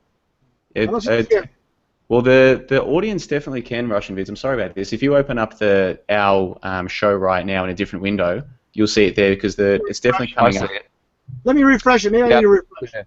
Yeah, you might need to refresh it, but I'll just read out the basic overview here now. The Codex Sinaiticus, which just means the book of the Sinai Bible, is one of the 4 great unsealed codices, an ancient handwritten copy of the Greek Bible. The Codex is a celebrated historical treasure, yada, yada, yada. The Codex Sinaiticus came to the attention of scholars in the 19th century at St. Catherine's Monastery in the Sinai Peninsula, with further material discovered in the 20th and 21st century. Parts of it are scattered across different parts of the world, but the manuscript is today vested in the British Library in London, where it is on public display. Since its discovery, study of the Codex has proven to be extremely useful to scholars for critical studies of biblical text, and on it goes. Now, if you look into this Codex Sinaiticus, what you're going to find out is that this is a key aspect of putting together or sort of proving or verifying or corroborating what's in the Bible. You know, they've got these different fragments of the Bible here and there, but what are they referencing those off to make sure they're correct? Well, the Codex Sinaiticus is a big part of that. But as they even said in this overview, it was discovered in the 19th, it was rediscovered in the 19th century. So what's the official story? Well, I won't read it out to you, but I encourage listeners to go and check this out. What you're going to find out is this Codex Sinaiticus was found by a man who was a traveller in like the 1840s or the 1850s at a monastery, at St. Catherine's Monastery, and he found the monks there burning it for warmth. He found them burning all of this papyrus or what have you for warmth, and he said, hold on a second there, you might be burning some important stuff. Haha, look what I've found. I've found these ancient texts that are thousands of years old. He came back, he searched around, what do you know, he's found a 2,000-year-old Bible that to this day is actually considered a legitimate source, like a legitimately old, one of the oldest versions of the Bible that you can find. But not only that, he found that on behalf of the Tsars of Russia before they were overthrown. This is the official story, by the way. So these Codex Sinaiticus was then in the possession of Stalin. Stalin then sold the Codex to the British Library, the British Museum. They've got it here, the British Library of London. He sold it to them in the 1930s because his country was running out of money. That's the official story. Now, that all sounds ridiculous because it's utterly ridiculous. If people want to take the time to look into this, they're going to find out that this Bible of theirs, that they're so sure is 2,000 years old, the stories behind that story are absolutely ridiculous. And with that said, RV, I'm not sure if you're familiar with the Codex Sinaiticus, but if you were to find out that one of the oldest Bibles that's so important to biblical scholarship turns out that it was discovered 150 years ago being burned by monks, lucky this guy found them just in time, and it was sold by Stalin to the British back in the 1930s, would you think that's a little bit suspicious, RV? Well, again, this is supposed, you know, I'm just looking at the date here. Is they have a 330, you know, you get the 33 in there. So, you know, again, you know, not quite sure what to make of this. You know, I'll be honest with you. I'm not gonna lie. This first I've seen of this codex here, and the bottom line is this. You know, you have to look at the overall big picture. You know, you want to fragment things and break little, you know, articles down like this. The bottom line is, when I talk about a creator, when I talk about how it matches up with the Bible, and how complex, you know, we are as humans. For example, the chair you're sitting on, do you think it just happened, or someone made it? We're much more complex than the chair we're sitting on. And you think we just happened, or how complex our eyes are, how our fingers are. We all have our own different individual, you know, fingerprints. How we all look different. You know, there's identical twins, but for the most part, everybody looks different. You know, the design, we are designed. You know, so people could try to, you know, disprove the Bible, whatnot. But to me, the way I see it, there's a creator. That's simple. You know, you don't want to believe in the Bible, you want to try to debunk it, that's fine. But to me, there's been a lot of people coming to my channel trying to, you know, oh, RV, you do a great job on this, you do a great job on that, but the Bible is written by them. You know, and I'm going to stick by my beliefs, you know. No, I'm not trying to change your beliefs, RV. Can I just give you a different take, though? For someone like me who was raised practically an atheist, and then I've come to discover that I've been deceived about everything, so I've just gone back and re-looked at as much as I can, and it's an ongoing process. I'm now at the point where I don't believe in human evolution, I don't believe in dinosaurs at all, and I don't believe in heliocentrism, and there's a whole bunch of stuff I don't believe in. And as for the Bible, the more I read of it, the more I can see there's stuff in here that just seems too accurate. It's almost like the protocols of the learned elders of Zion. There's too much in here that's accurate to just dismiss it. How was it able to predict things, or how does it seem like it's been able to predict things? It's a text that's worth reading. So I'm not dismissing the Bible. I think people should read it. I'm not trying to criticize you for your belief in the value of the Bible. Yeah. What I'm trying to establish here is, are there people out there who challenge the official narrative of this particular shooting, or the official narrative of who runs the world, but they don't challenge the official narrative of where they got their Bible? And I think that is the case. I think a lot of people just don't challenge, where did we actually get this document? And I think where it came from is still just as important today as it was yesterday for people who have suddenly changed their belief about how old it is. How old it is doesn't really change its value. It's still important to us. Maybe it was given to us for other reasons. I think maybe you're even intimating them. I mean, I'll put it to you like this. The language that you and I are communicating with right now, the English language, the vast majority of people have never spent any time looking into where the English language came from. Most people think that our language just evolved to be the way that it is, the same way they think that humans evolved to be the way that we are. But did our language really evolve, or was our language also given to us, RV? Can you see where I'm going with this? I understand what you're saying, you know, but again, you know, I don't want to sound like a broken record when it comes to the churches and they don't teach biblical truth. So again, you know, if I'll be honest with you, if you went to a church and they were saying, and they were criticizing the government, saying these are, you know, hoaxes, psyops taking place, they're preaching exactly out of the Bible, not skipping around, not skipping over verses, not saying, hey, it says in Corinthians that Jesus, you know, that long hair is considered shameful. On a man, it's meant for a woman for covering her body. Churches don't even mention that. You know, so there's a lot of things that are not mentioned. So again, if the churches are controlled, and this is what the elite want to put out, then why don't the churches preach directly out of the Bible as it states? That you gotta ask that question. You gotta answer that question too. And why don't they preach out of the Bible? Why don't the churches expose, like John Hagee and Joel Osteen, expose the government? Because they're part of it. They're part of the rigged reality. But again, they leave the Bible alone, KJV, for the narrow gate. Because most people are, you know, I agree with you about that, and I'll give you an example. You know that footage of a man from New Zealand with a New Zealand accent walking around at a university asking people, evolution, do you believe in it? Like, what's your evidence? He says, what evidence do you have that creatures have ever changed from one kind to another kind? Do you know the footage I'm talking about? No, but I want to mention real quick. I'm sorry. I want to mention this real quick. You talk about changing from one kind to another. You know, again, you know, people need to understand science is based on observation and experiment. Nobody observed evolution. But understand as well, believing in God is a faith But people need to understand, if you believe in you know, in atheist, if you're an atheist, you also have to understand evolution is faith-based as well, and that is based on science alone. But I'll let you continue. Just want to mention that real quick. Well, what I'm getting at here is a lot of people now have seen on YouTube the footage of a man walking around with a camera at a university campus speaking to students and to professors saying, do you believe in evolution? And most of them say yes, and he says, why do you believe in evolution? And they say, oh, because, and then he challenges their claims. And a lot of them say, oh, well, there was a bird that changed its beak. And he goes, yeah, that's just a bird changing its beak. That's not a changing of kinds. I want you to show me an example of a changing of kinds. And he really embarrasses these people. It's a great video. The guy's name is Ray Comfort. Now, I looked into this Ray Comfort character. Turns out he's also one of these Christian Zionists who convinces Christians that Jews are the chosen people. And I've met real-life humans who call themselves Christians who actually think that the Jews are the chosen people. It's like, hold on, you're a Christian, aren't you? Yeah. And you think the Jews are the chosen ones? Yep. They fully believe it. Now, why do they believe that? Because that's part of their particular brand of so-called Christianity. Well, I looked into Ray Comfort. Turns out that he is a Jew. Now, do you find it fascinating that a book that specifically says that it is the sons of Abraham, it is the Jews, who are the sons of the liar, are now walking around saying that Jews are the chosen people? Does that seem like a coincidence to you? I think there's a lot of people out there who think that they're Christians, but are anything but Christians. And the most simple passages of the Bible, like John 8:44, tells them who their enemy, tells them who the liars are, and they're completely oblivious to it, are they? Yeah, I know. You're right. That guy Comfort, Ray Comfort, he's another shill. Listen, this is how it works. I mentioned it many times.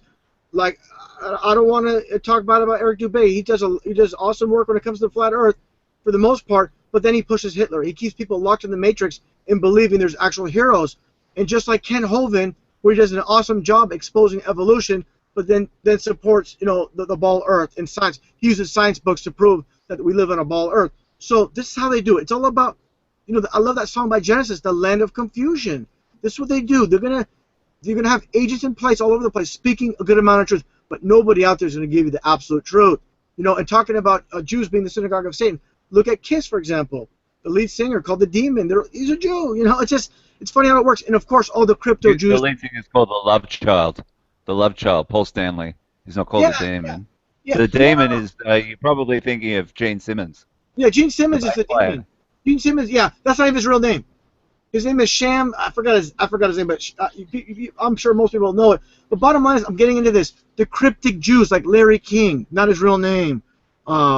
These singers, Carrie, the famous singer-dancer, Carrie, from Hollywood.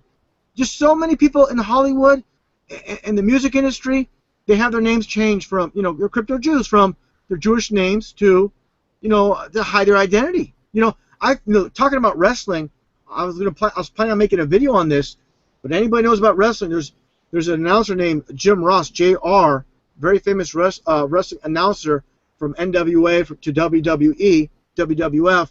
He's talking to this former wrestling booker and promoter named Kevin Sullivan, who was, of course, married to Nancy Sullivan, who was supposedly murdered by Chris Benoit.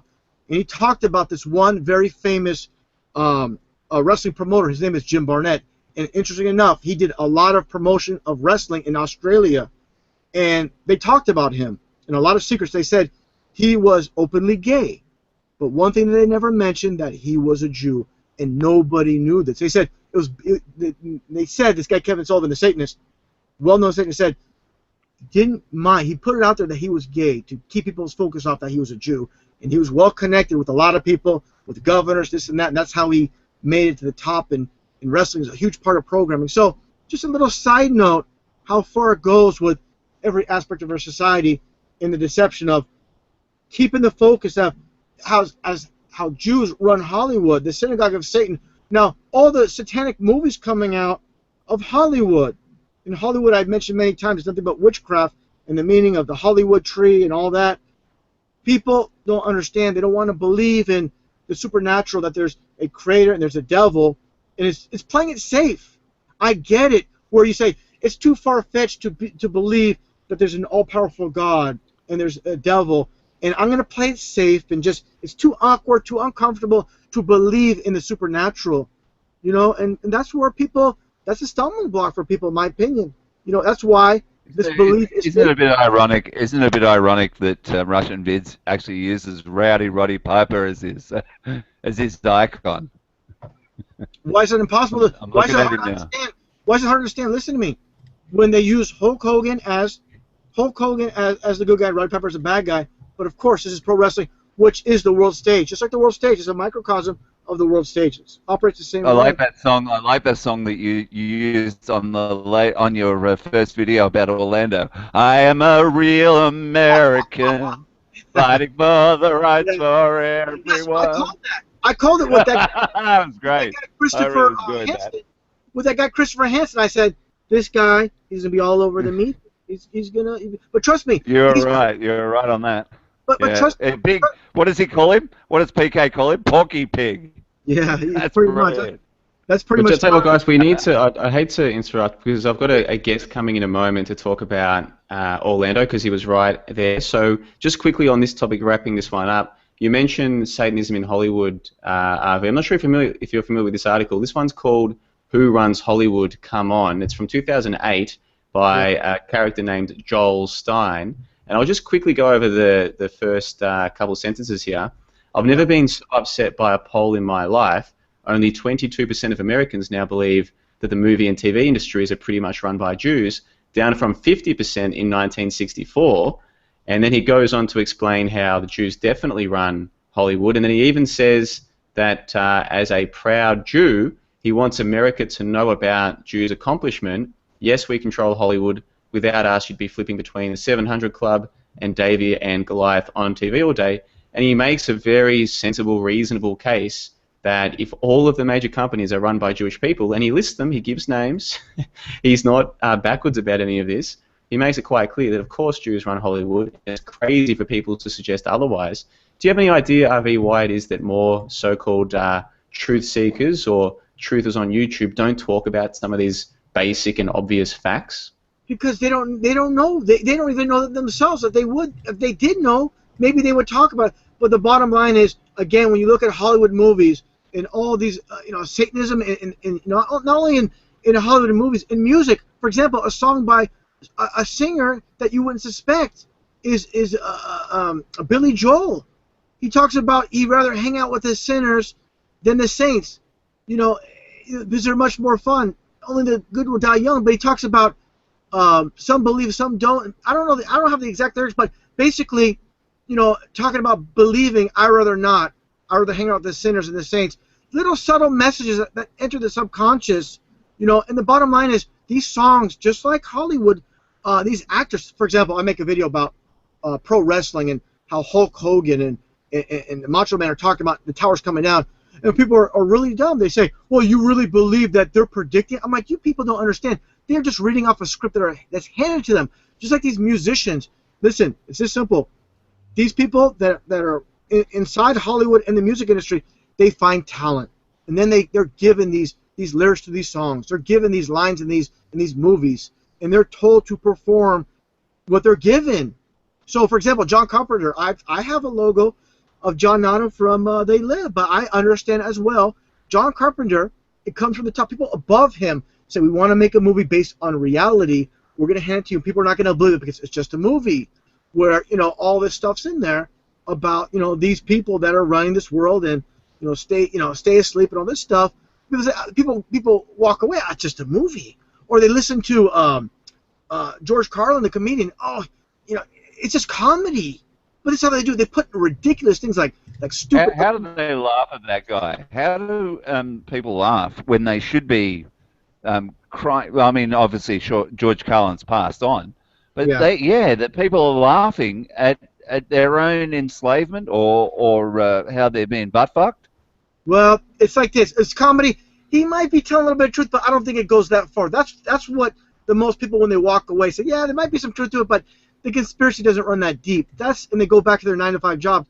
But the bottom line, George Carlin's no hero. Those lines, just like Alex Jones, Bill Hicks, they're given lines, they're fed lines to say it's all part, like I said so many times, when there's millions of eyes and ears to see something, they're going to have a part of it. In comedy, they love, for example, that one black comedian, Eddie Griffin, when he talks about, I saw in the news, it must be true. Yep, I saw it on Fox News. He's told to say that. It's mockery where oh, you're going to base your truth on comedy. You're going to base your truth on an Illuminati card game.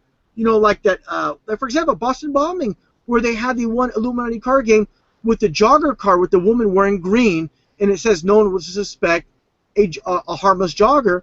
And then Boston bombing happens. Did you ever play that game when you were a youngster, the Illuminati game?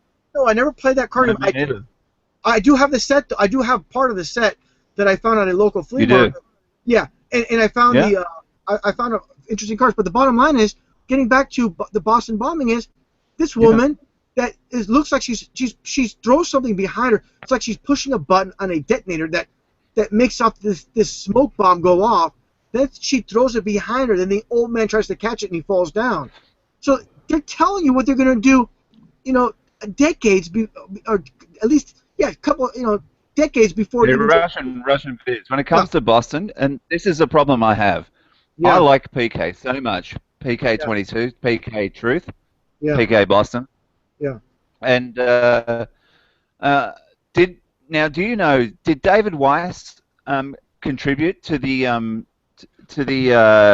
research that PK did on the Boston bombing, or did he just help out?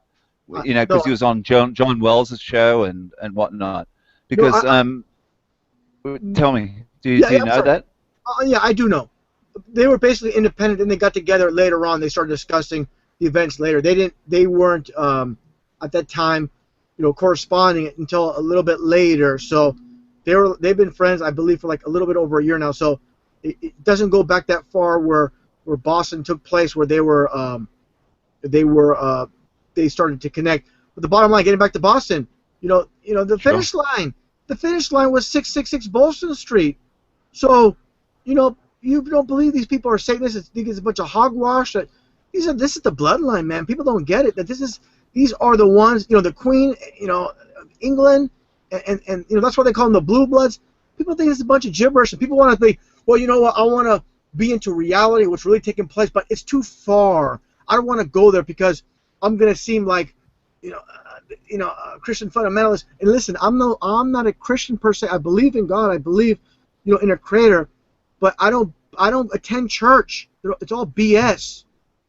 They only give you lukewarm truth. So I'm with you guys on that, but you guys need to understand these people are not just doing everything they're doing for no reason. How they love to mock Christ with a 33. V, I agree, mate. I agree with you, and I want to play one more video because we need to move on in a moment. But I do think the people who run the show are what you and I might call, what I might call, a Satanist. Like, these people do seem to fully believe in a creature that's bigger than them, that wants them to do bad things to people who aren't like them. So whether you or me believe that there is a Satan isn't important. What's important is that these people do believe it, and they seem to be doing bad things to the rest of us to impress their God, to impress their Satan, to impress their Lucifer, or whatever they want to call him. And I think one of the things that they want to do is to take us away from nature as much as they can. So they want to take us away from gender roles. They want to take us away from good families. They want to take us away from being our own people, from being our own ethnicities. With our own ethnicities, they want to flood all countries with people from all other countries. They want to do everything in their power to take us away from nature. And I want to play one clip, and I want to see if you and Rollo have heard this one before. I'm going to screen share it right now. There's a lady named Barbara Lerner Spector, and I'm going to play this one. Now, because of the microphone I'm using, I have to simultaneously play two videos at once, so just bear with me. It's only 1:17, and I want to get your take on it once we've finished. So just bear with me. This is Barbara Lerner Spector. Okay. And have a deep sense of the injustice of the present situation. It's these people who give hope to those who still believe that things will get better here. One of them is Barbara Spector, a former American who made Aliyah and then 10 years ago, with the help of the government of Sweden, set up a non-denominational institute of Jewish learning with the Greek name of Paideia here in Stockholm. She believes the current wave of anti-Semitism in Sweden will pass, and that Jews have an important role to play in a country undergoing profound change. I think there's a resurgence of anti-Semitism because at this point in time, Europe has not yet learned how to be multicultural. And I think we're going to be part of the throes of that transformation, which must take place. Europe is not going to be the monolithic societies they once were in the last century. Jews are going to be at the center of that. It's a huge transformation for Europe to make.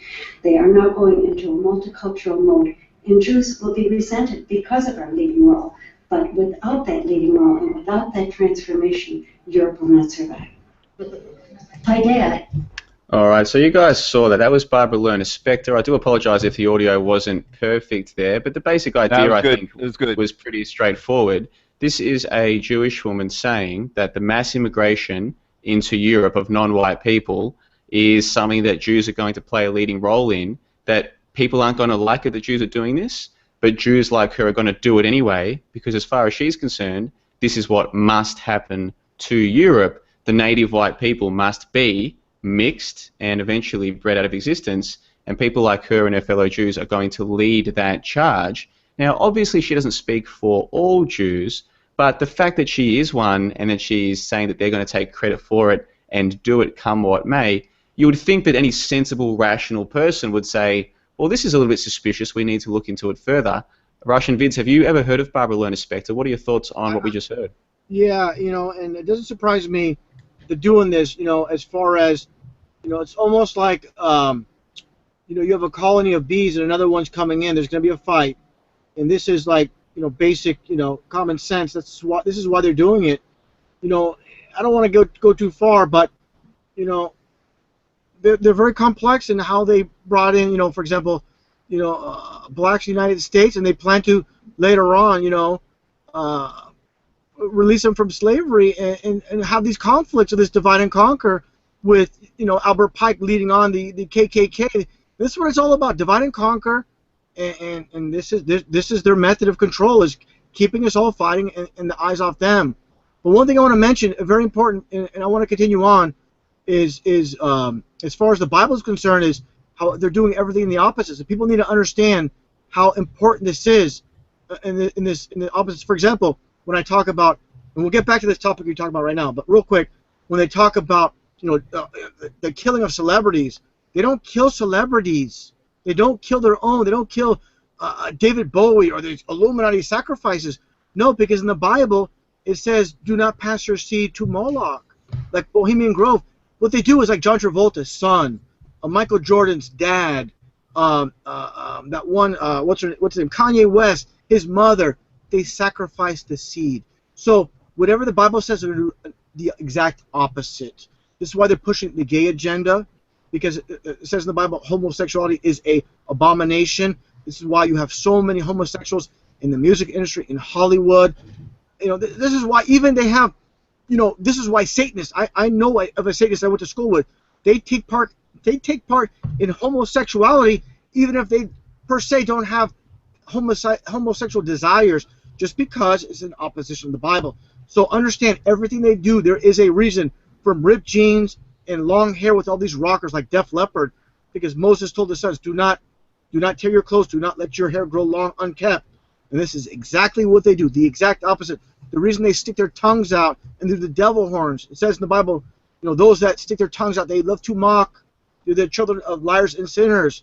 So understand, our society, it's a domino effect from the very top, where the people behind the scenes tell their puppet artists in the music industry and their other celebrities to stick out their tongues, to cover, and here's very important, they cover their right eye, and they do the one-eye symbolism, because like I said in videos, this is a symbol for the one-eyed Antichrist.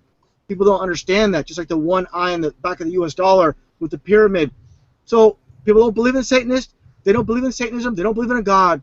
But if you just believe that we all just came out of thin air, or an evolution where we just came out of a rock, then you're deceived. And I understand, again, it's going too far to one side, and people want to see like, well, I'll believe this about 9/11, I'll believe this, but I don't want to go there because it just seems too absurd to me, and they make the truth absurd. They make the truth absurd, and they did a very good job of that. Do you think that's why Paul Stanley has the star over his one eye, the lead singer of Kiss? Yeah, the star. That's why you'll see, for example, Left Eye Lopez, LL in Pythagorean numerology, LL is 33, and so she was born, with the LL, Lisa Lopez, but they pick people out. If you just happen, for example, they had John Madden in NFL, and then this one former NFL player became available, Chris Collinsworth. Then you have Chris Carter appearing on TV. Here's an example. You have a singer, you have singers like Chris Cornell. Not even his real name. His name is John Boyle. Beautiful voice though. A beautiful voice, like Paul Stanley. Yeah, but the thing is this. Here you have Christopher Cross. His real name is Geppert. You have C.C. DeVille. That's 33 for devil. So understand. What about Ozzy Osbourne? Do you like him? Do I like him? No, it's his music. Well, this is the thing is, I'm going to be honest with you. In my youth, I used to listen to, this kind of music and stuff because it's really cool. It pulls you in. All we're asking here, Russian, is for honesty. Yes.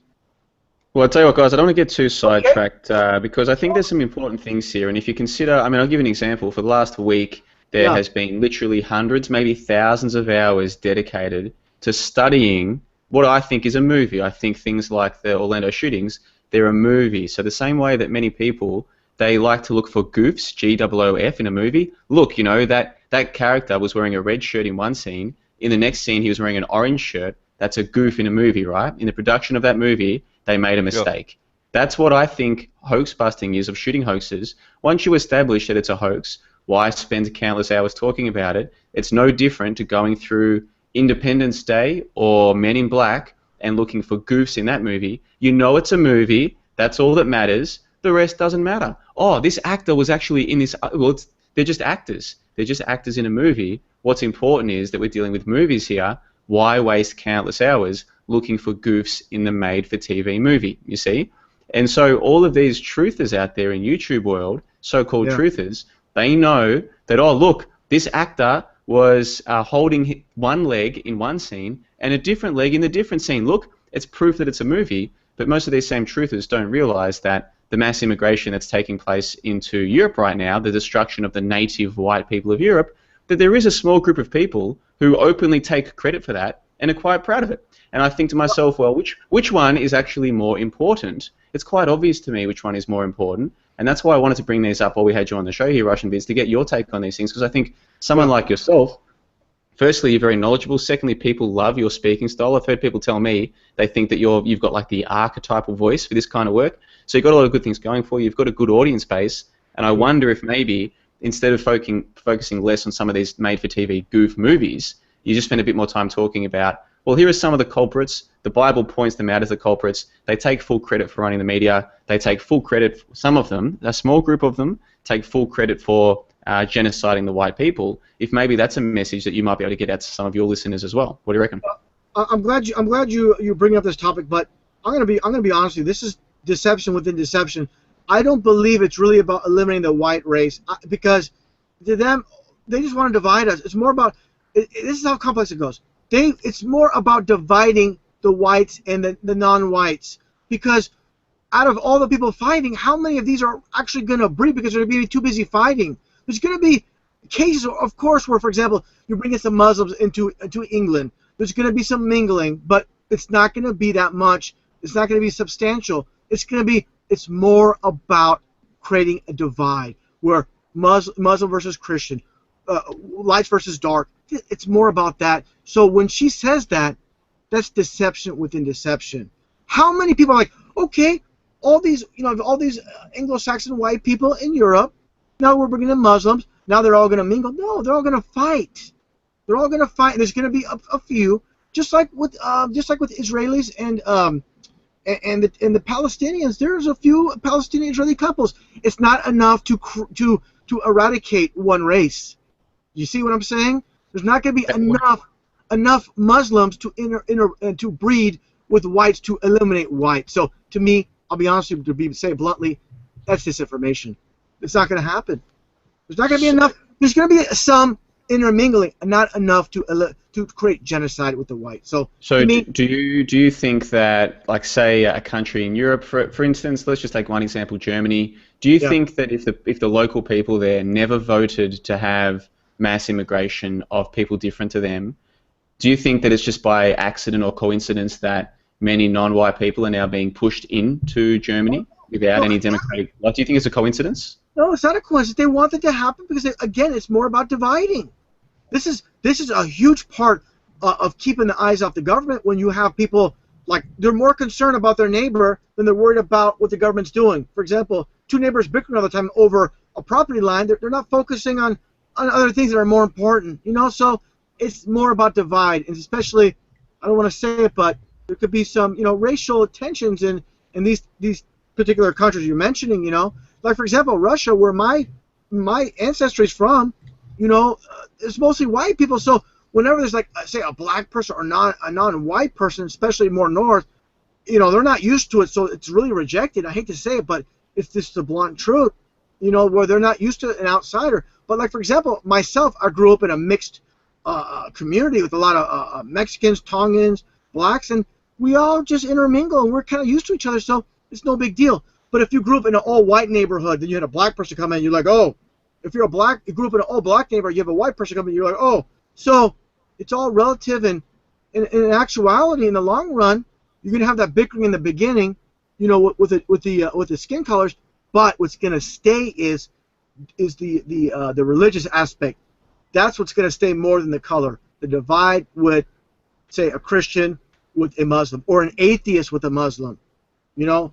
So they're not going to mix. None of this is going to mix together. Yeah, I get what you're saying. So what you're saying is you do agree that they are flooding like native populations with non-natives for an intentional nefarious purpose. So you agree with that. You just don't think they're trying to rid us of white people. You just think that they're trying to use this as a method for division. And to me, that makes sense. Like, I'm not going to try and disagree with you over that, because I think we agree on the central point here, which is that the native group of people on a landmass to which they're native, that is the whites of Europe, and they are being systematically forced to take in many people who are not like them by the people who run the show, and that have already demonstrated that one particular woman who identifies as Jewish says that she and those like her are going to be responsible for that. And I wonder if this basic information, which when I first found this out, because I found this out later after I learned about Boston and that, but I learned about Boston and Sandy Hook way before I learned of any of this.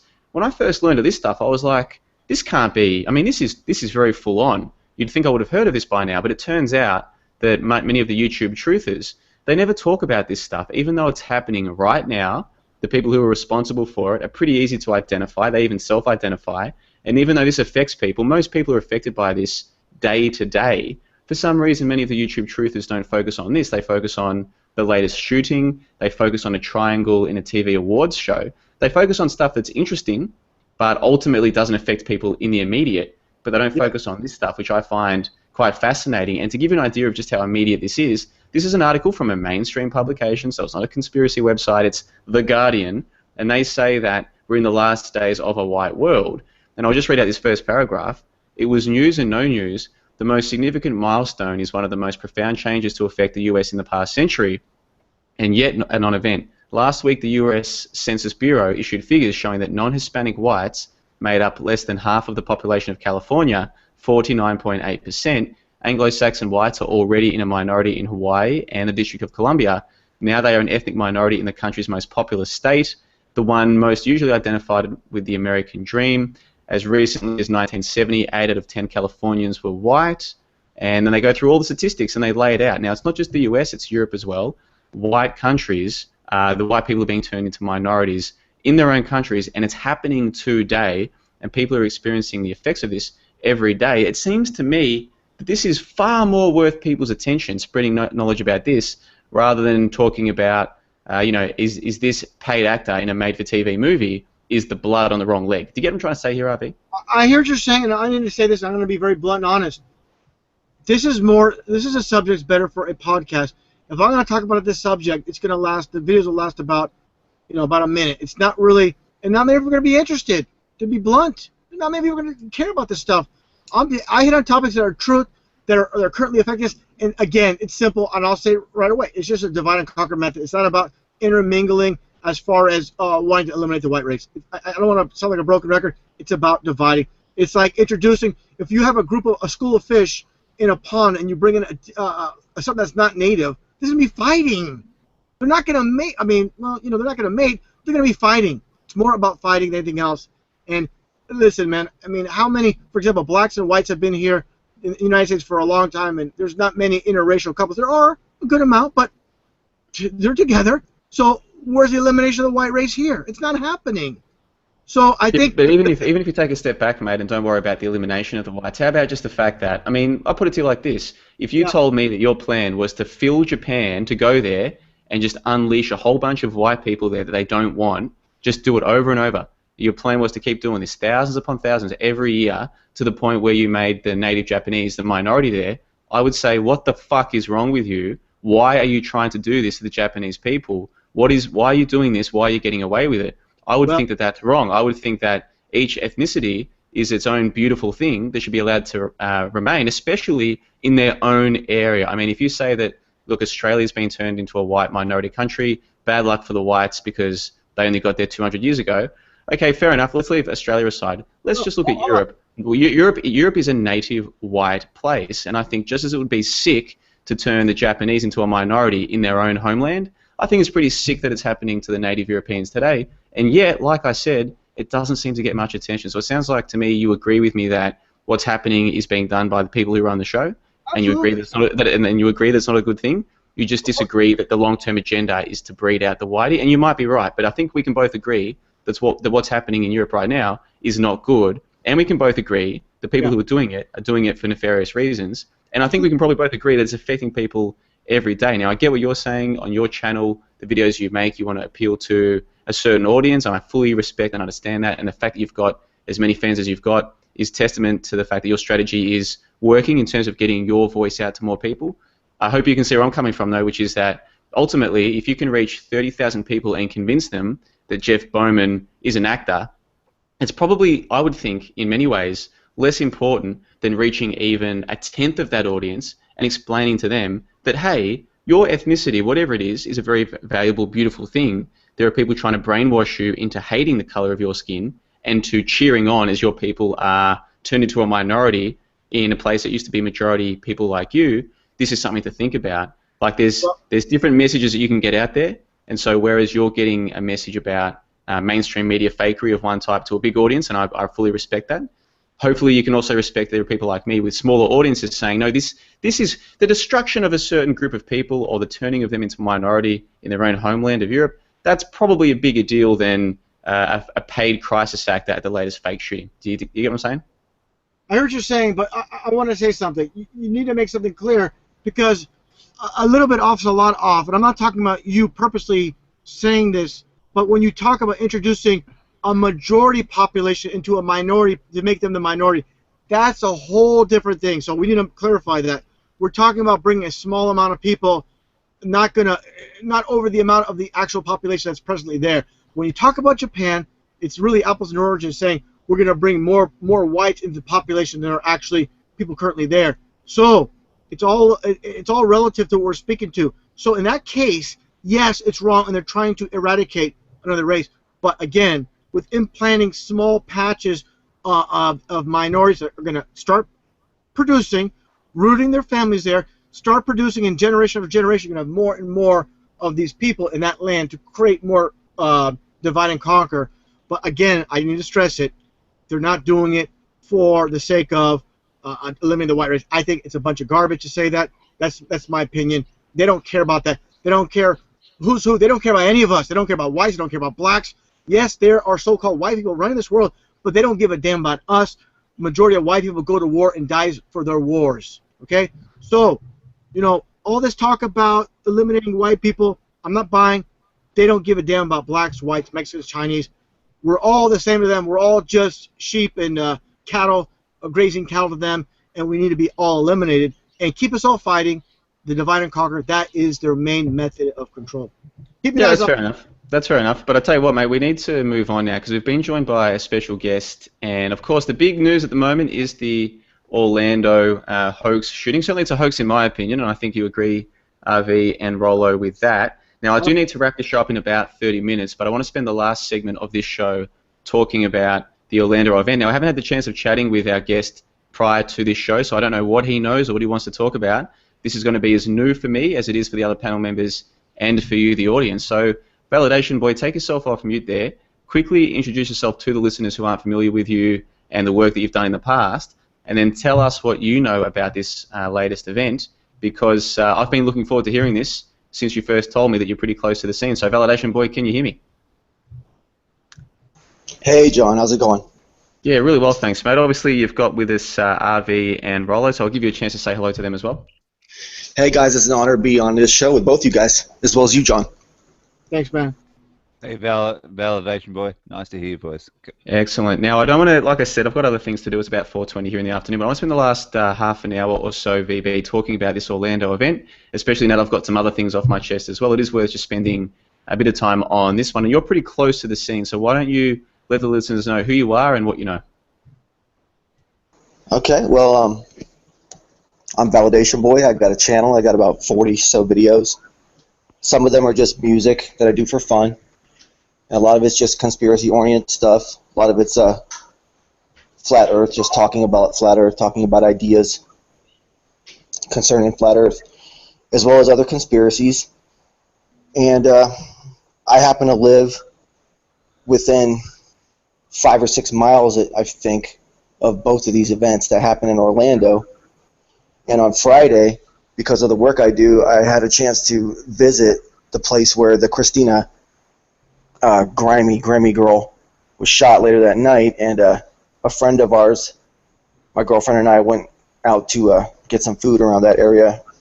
I also work in that plaza where that actually happened. And we saw some people lining up for a concert, but there's always concerts at that little place. It's a really, really old building, built in like the 50s or 60s, maybe even earlier. And it used to be a movie theater. And a couple years back, they renovated it, updated it, and then earlier this year, they added a whole huge section on it, and it became kind of like a concert hall for mid-level celebrity, B-list acts like the girl from The Voice to come through and play. And I was there earlier that day. That happened. Didn't hear about it. I don't have access to TV news. Haven't had access to the, television news for about 2 or 3 years.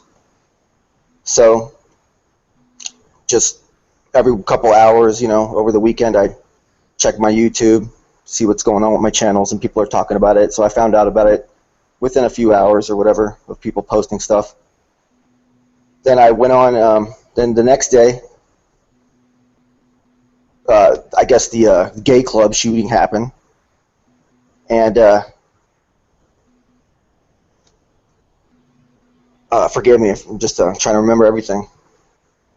That's all right. So while you're getting your thoughts together there, so you live in the area and you work near the area, and so you've kind of had a closer look at what's been taking place in the time since. Do you want to sort of get to the crux of all of this?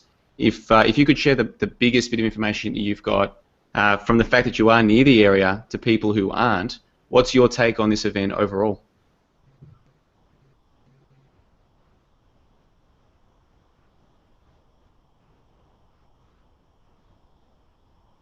Looks like Validation Boy's just put himself on mute there, so I'm not sure what's going on. He might have some tech issues. Okay, no, I'm back. Yeah, I'm sorry. No, the biggest thing is that Saturday, nothing happened in the daytime. The nighttime was the event, and we don't really have the news. And then on Sunday, we could drive right past the event, within a block of it. And I saw, 10, maybe a dozen huge white satellite bands, all the exact same. It looked kind of militaristic to me. Everything was cordoned off. And then by the time Tuesday came around and we went to drive past that area again, you couldn't get within like a 1 or 2 mile radius of the place in any direction. You just could not get near it. And I was thinking, this event happened, 2-3 days ago, 4 days ago by that point, and you couldn't get anywhere near that place. So take that for what it's worth. All right, then. So what's your opinion, if you had to sort of give a concise summary of your opinion of what happened that day? Obviously, you've heard, I believe it's a hoax, just a made-for-TV movie. I'm sure RV and Rollo are on a similar page to that. What's your take on this? Considering the population of this area, that area right around there is loaded with a lot of homosexuals, and there's a very big insurgence of Hispanics that come to downtown Orlando area. And there's just a really big sympathy vote kind of thing going out. I don't know if that's the right word, that's the right terminology, but it's just all of a sudden all the Hispanics and all the gays that have basically invaded this community over the last 10 years, just invaded in huge numbers, all of a sudden they're the big victims.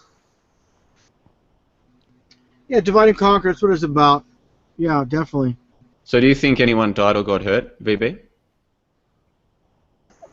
Absolutely not. I've heard somewhere that the owner of the Pulse was an audio-visual specialist of some kind of producer, some kind of distributor of materials that aid in that kind of production.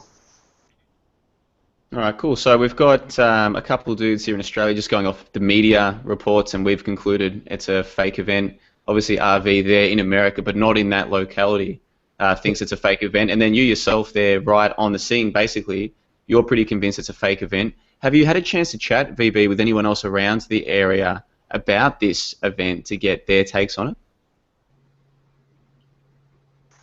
No, because I've heard people talking about it while they're in line at the gas station to get gas or get beer or whatever. And I want to ask a question, if you don't mind, VB. Yeah. I made a video on the back portion of this nightclub, where looking at Google images going back, the most recent Google images of the back of the nightclub shows no cyclone fence around the back of the perimeter of the nightclub before this all, of course, transpired. Now, I've looked deeply into this. There's an article from the Orlando Sentinel that claims that they use SWAT armored vehicles to make those holes, entrance holes in the back of the building. And there's no consistencies with, an armored truck ramming the back of the building. You got 5 holes, different sizes. You don't see tire tracks from any type of vehicle. Another article from the BBC states they use explosives to enter inside the back of the building. There's no residue from any explosions or bombs of any type. I mean, it sounds completely ridiculous to make an entrance through a wall where you don't know where supposed, patrons are inside. They could be right behind that wall. Why did they just try to enter to the top? Just nothing makes sense. But what I want to get at, if you know, is when they put up that cyclone fence. I'm sure you didn't drive by that place all that often, but maybe offhand you would know, if you know what I'm talking about, where that fence is around the back portion of the clubs. I made a video on that. I'm not sure if you saw that or know anything about that fence I'm talking about. It's just a cyclone fence around the back of the nightclub on Esther. No, I have actually been watching a couple of your videos. Okay. Good work. Yeah, good work lately too. Thank you. And see, the closest I ever got, I wouldn't have been able to see that because that area is kind of like there's condominiums there. Yeah. There's other little restaurants in that area. It's called Sodo. It's for South Downtown, and there's a hospital within blocks, I think. Okay. So. You never got a chance. You never observed before and after. Just offhand, I thought maybe you just saw it pass by. I just find that interesting because on the cyclone fence, you'll notice there's a tarp. So they have a cyclone fence with a tarp around it. So I'm trying to investigate this deep, a little bit more deeper. I'm trying to find out when they put up that fence, because they definitely put a tarp around. They connected a tarp on the cyclone fence so people can't see what's taking place. So if this cyclone fence was there, days before the supposed, shooting, then we know they more than likely use sledgehammers to make those holes, before the event or that night, or who knows. But I'm just trying to investigate this more, trying to figure out. But unfortunately, you don't, you're not quite sure about that. So that's cool. But nonetheless, I'm still interested when you have to say anything more about, that area. And also, I mentioned in the video they have the firehouse, up on Orange, just a little bit up, and I find it very interesting how all the supposed victims were more on the southern part of Orange, if I got that correct, the southern part by Dunkin' Donuts and the Radio Shack, and they worked their way from that point back to the club, instead of maybe going away from the club and going towards the firehouse or a hospital that's near in the area. There's nothing about this makes sense. There's nothing about this that looks real or appears real. There's nothing out there that convinces me at all that anything about this, is real. There's nothing. You have these, and I mentioned this many times in my videos, you have all these supposed victims, just a day or two after the supposed event, and they're talking to the media. No one's saying, we're going to have a family spokesperson speak for us on our behalf. Everybody's willing to go on TV. They talk. They talk about having bullet wounds. They're all, a lot of them are smiling and laughing, during their interviews. You have this one black woman in particular. Her name is Taria Parker, and she's sitting on a couch being interviewed by Juju Chang, and she's talking about how she was shot through her stomach and the bullet went through her back. And they show her outside, bending over, opening up a garbage bag, showing these pants. It's just completely ridiculous. Everything about this, again, is ridiculous. Yeah, wasn't she the girl that ended up being some kind of a news reporter? That's actually, no, that's another one. That was Patience Carter. That's the one that worked for Fox 29. And just listen, it's funny. You had this guy, Christopher Hansen, who just never been to clubs for the first time, and he's the one all over the media. Then wearing the American flag and the fedora, and then you have these three women that are not even gay going into this gay club, and they supposedly survived this event. It's just everything about this. It's just everybody like around the world is congregating on this specific night to take part of this event. It's just ridiculous. It's like the whole I've world. seen so many people come together on this, even people that don't like one another, or YouTubers that don't like one another. That it's brought a lot of people together, I think. This Orlando, it's just that woman. I like what you did, Russianvids, when you showed. You could see in her glasses. You could see the square lights. Yes. Yeah, and that was just fantastic. That they just CNN and Fox just don't give a shit anymore. Even they don't even close their comments off. Really, everybody's just saying bullshit, and yeah, amazing. But the one that got me, I think, was did you do it, Russian, where they carried the guy down the street and they stopped and then they started dancing a jig. Yeah, they started dancing around. Yeah, that was my video where they're carrying the guy with the two red shoes, and then on most footage that's online, that's still available, they cut it off where they put the guy down, and the one guy smiling, and he kind of doing that jiggle dance like you said. And yeah, you can see, that's it. But the bottom line is this: when it comes to the occult, when they're filming right at that Radio Shack and they're pointing right at that Dunkin' Donuts, and you had that predictive programming with America's Got Talent, where you have an 82-year-old man, and he's talking about working on the Hubble telescope, and they show these two Dunkin' Donuts cups on the desk, or whatever you want to call the podium, for what's his name, what's that guy's name from America's Got Talent, Simon Cowell, and he has those Dunkin' Donuts cups, and they film across from Dunkin' Donuts, like I said, from Radio Shack. But here's the point: during America's Got Talent, the old 82-year-old man is singing the song,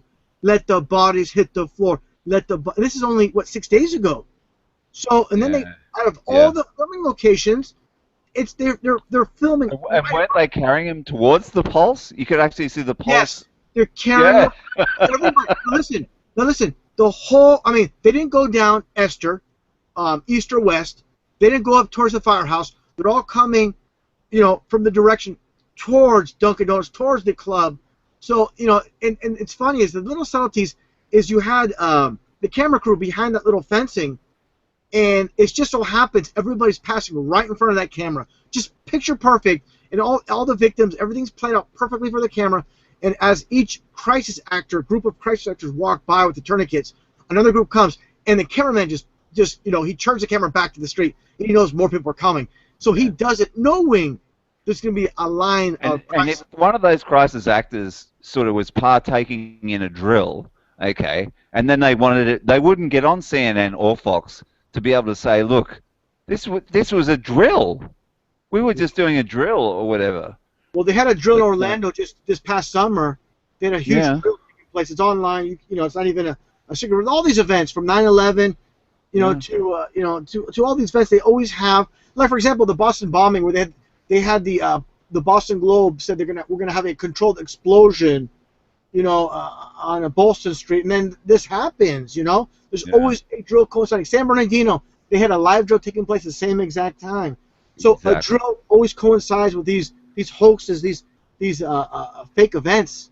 You know. Hey, well, can I just ask validation boy? Yeah, before you ask me, can I just add something very quick, guys? Yeah, go for it. Just so you know, there's the downtown area of Orlando. It's the Orange Avenue, and that's where all the nightclubs and all the bars are at when you're out downtown. Then you go through a little bit of a passage, go up a kind of a hill, and then big buildings block out the site of the downtown area, and then you're in the area which is Soto, and then in that area it's mostly dead. It's mostly daytime businesses, and it's dead at night, and then that nightclub is completely isolated from all the rest of downtown, and it's really just in kind of a suburban neighborhood, so it would have been a much easier spot for them to stage this shit. Yeah. And how big is it? Like, can you get the 300 people in there, or what? How many? I guess you could, but that seems a little extreme. That I just don't believe that. You'd be wall to wall in there, wouldn't you? Your thoughts on Jeff C? I mean, I've seen I'm subscribed to you, Validation Boy, and I watch your videos. Jeff C? Yeah, what's going on? What about him? No, I just want to know your thoughts on. Is he on the money, or like is he out for truth, or what? In your opinion, humble opinion. Thank you very much for subscribing, and I really appreciate that. Thank you. As far as Jeff C goes, I gave up on him a long time ago, man. I unsubscribed from that guy. Good. Coming on at least 2 years, maybe 3 years ago. I don't know. Good. Yeah, that guy. You know, in the very beginning, it's like this, man. This is how they do it. Initially in the beginning, they're going to give us a lot of good info. You know, like David Icke, Alex Jones, and then they're going to feed us crap. You know, and that's always how they work. You know, and the guy's a narcissist. He's an egomaniac, and he just loves to hear himself. You know, with that fake laugh. He's not credible. You know, anybody that's awake. Yeah, very fake. Listen, the bottom line is this: people are in the truth for certain reasons. This guy, you don't hear real. Listen, I'm very good at detecting real and fake. And this guy, when he sounds angry, it's just contrived fake anger. When he's mad at PK, he doesn't sound. You cannot fake real. There's nothing real about him, and he just likes to hear. And us mentioning his name, he probably has the biggest. Doesn't matter if you call him a piece of garbage. He's probably smiling. Just he loves any kind of attention. So, but again, just stay clear. Anybody that's awake can see who's real and who's not. You know, a lot of people. Very interesting chat about our old friend Jeffrey, but we are coming towards the end of the show. And what we'll do is, since we've got this panel assembled now, I think there's one more topic, even if it's just for 5 or 10 minutes. I'd love to have like an open panel chat about this, and it's the obvious one. The shape of the Earth. Now, for listeners who aren't aware, we've got Rollo with us, who is affiliated with Fakeologist. Fakeologist was the first person to interview Mark Sargent when he hit the scene back in February of 2015. His first interview, if you go right back to the start, was Ab of Fakeologist, and Ab has had an interest in it ever since. And I know that Rollo, you have been interested in it as well.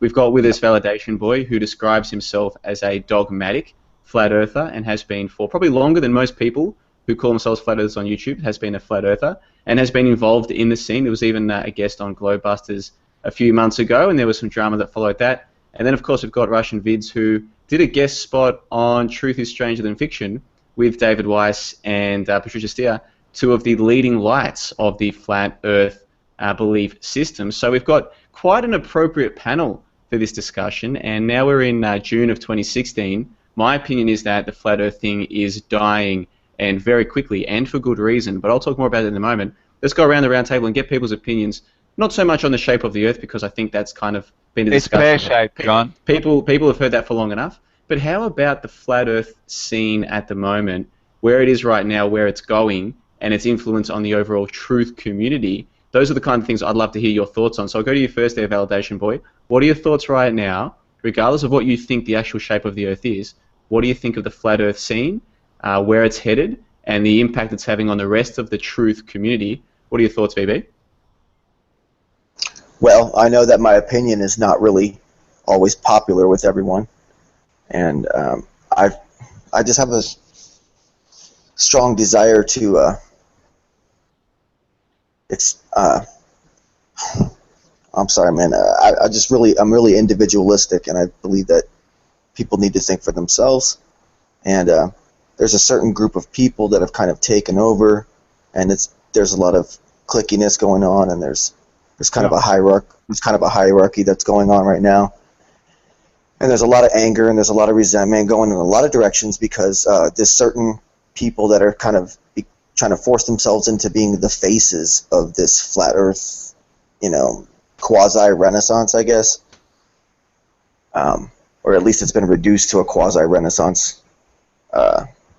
They have been known from several different people's accounts, dealing with them behind the scenes, to have two faces, and it's really just that simple. And I don't know if I really doubt that they're government agents. I just think they're people, but they just they're really ambitious, or they're ambitious enough to want to be the historical face of the development of the flat Earth scene on YouTube in history. And can you see it withering away at the moment, VP? Like, you've been watching this right from when Sargent got on the scene and beforehand. Are you seeing it start to sort of slow down and peter out a little bit? Not necessarily. I think that all the people that have been some of the main original contributors have kind of gotten over it a little bit, and maybe some new people are going to come out with some new content, but I think a lot of avenues have already been explored with this, and it's come down to the point where people either need to say to themselves, I believe that the Earth is flat, or I don't want to believe it yet, or I may never believe it. Yeah, that's fair enough. It sounds like you're at the point where it's a matter of you either believe it or you don't. There's other things to explore. Rollo, I've listened to you on an audio chat just recently, trying to convince somebody. Quick word on that. Patricia Steer and the Flat Earthers, I don't mind if they just stick to Flat Earth. I've said this before. I'm going to repeat myself. I made a little YouTube from a thing I did on Fakeologists, where if they stuck to Flat Earth, I wouldn't mind. It's when they switch over and then they smear, I'm sorry to say, that their shit over onto 9/11, which is where I am coming from. As a fakeologist, fakeologist.com, I am massive on psyops and things like that. Look, the Earth may be flat, maybe concave, maybe you're a skeptic, right? And that's exactly what I said. I said you're a skeptic, and there's nothing wrong with being a skeptic of a lot of things, because this Earth is probably so big that it seems flat to us. But we can't believe NASA. We can't believe a lot of the crap we are being told in the Bible. I don't know where the flat Earth part is in the Bible. I don't want to get back onto that. I'm just saying that. Sorry, Russian. Sorry, I didn't mean to just to invoke there.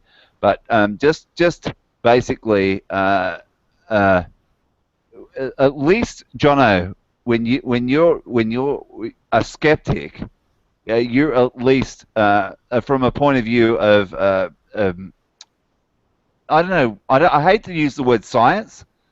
But just from the point of view of just logic, you're a Luddite. I know, and that's what I appreciate about you. So there you go.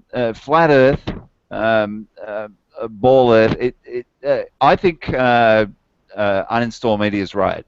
It is a toxic subject. It's been toxic for a lot of the time. And what did you say about? I mean, Steer doesn't speak about Flat Earth a lot of the time with the people she has on. She talks about all sorts of, but it's supposedly Flat Earth and other hot potatoes. No. Just stick to Flat Earth if that's what you're going to talk about. And the same with Bob and Sharon and the Morgile and David Weiss. Just stick to Flat Earth if that's what you want to talk about. It's when you muddy the waters, and then that's where I have a massive problem. Anyway, back to you, JLB. Oh, that's fair enough. And RV, you have a channel, probably one of the bigger channels that talks about Flat Earth altogether. I'd imagine you've been watching it, the scene or the movement or the awakening, whatever you want to call it. I'd imagine you've been paying some attention to it. Do you think that right now it looks like it's just about to start falling apart, or do you see Flat Earth getting big? No, it's just like all the shootings. There's off and on. They're focusing on one thing, and they're going to bring it up again. It's going to be mentioned again. It's, you know, it's. I believe it's going to come out. You know, they're not going this far just to drop it off the map, drop it off the, you know, I don't want to say the map, but drop it off. You know, bottom line is this. I don't want to start talking about the flat Earth, you know, in great detail now, but I've seen like this debate with Postal Service and David Weiss, and the bottom line is this.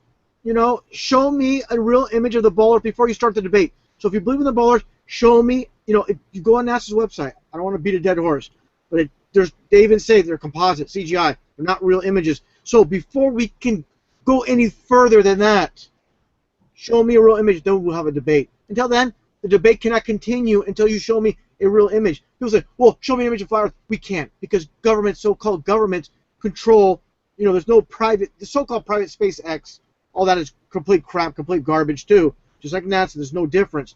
So the bottom line is, until we get a real image of Earth, there's going to be, there should be no debate. And that's where it all starts off. I even made a recent video about ISS. You know, I don't want to sound like a broken record again. Repeating my video.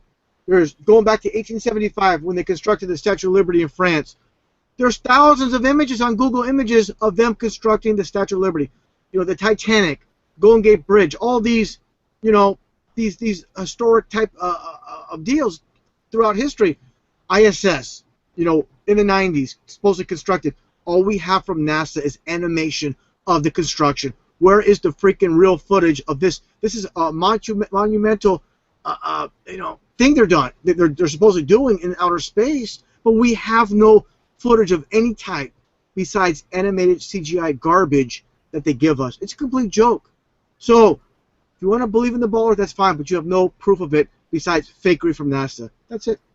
Yeah, that's fair enough. Well, from my perspective, I've been watching this from about February or March, and it's pretty clear to me that the wheels are falling off this, and a lot of people who 2 months ago were saying it was going to change the world are now saying that it's getting boring, and I think the problem is that most people who get involved in these scenes, this is just entertainment for them. They're not really interested in finding out the truth or the deeper truths or reassessing their current beliefs. They really just want entertainment. So when something is fun and new and it seems like it's going somewhere, they're there in the live chat, they're there posting comments on videos. But once it starts to get a bit slower and start to plateau, they lose interest, they disappear. And I think that's what we're seeing with this little flat Earth renaissance thing.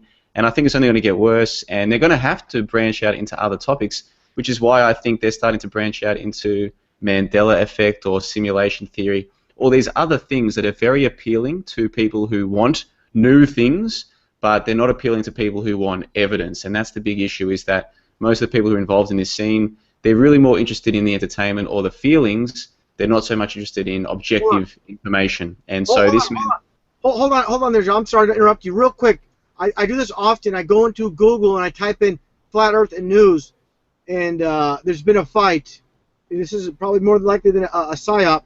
They show a guy flipping the middle finger at someone in this news headline from Canada, where there's a fight in a bar over if the Earth is flat or a ball.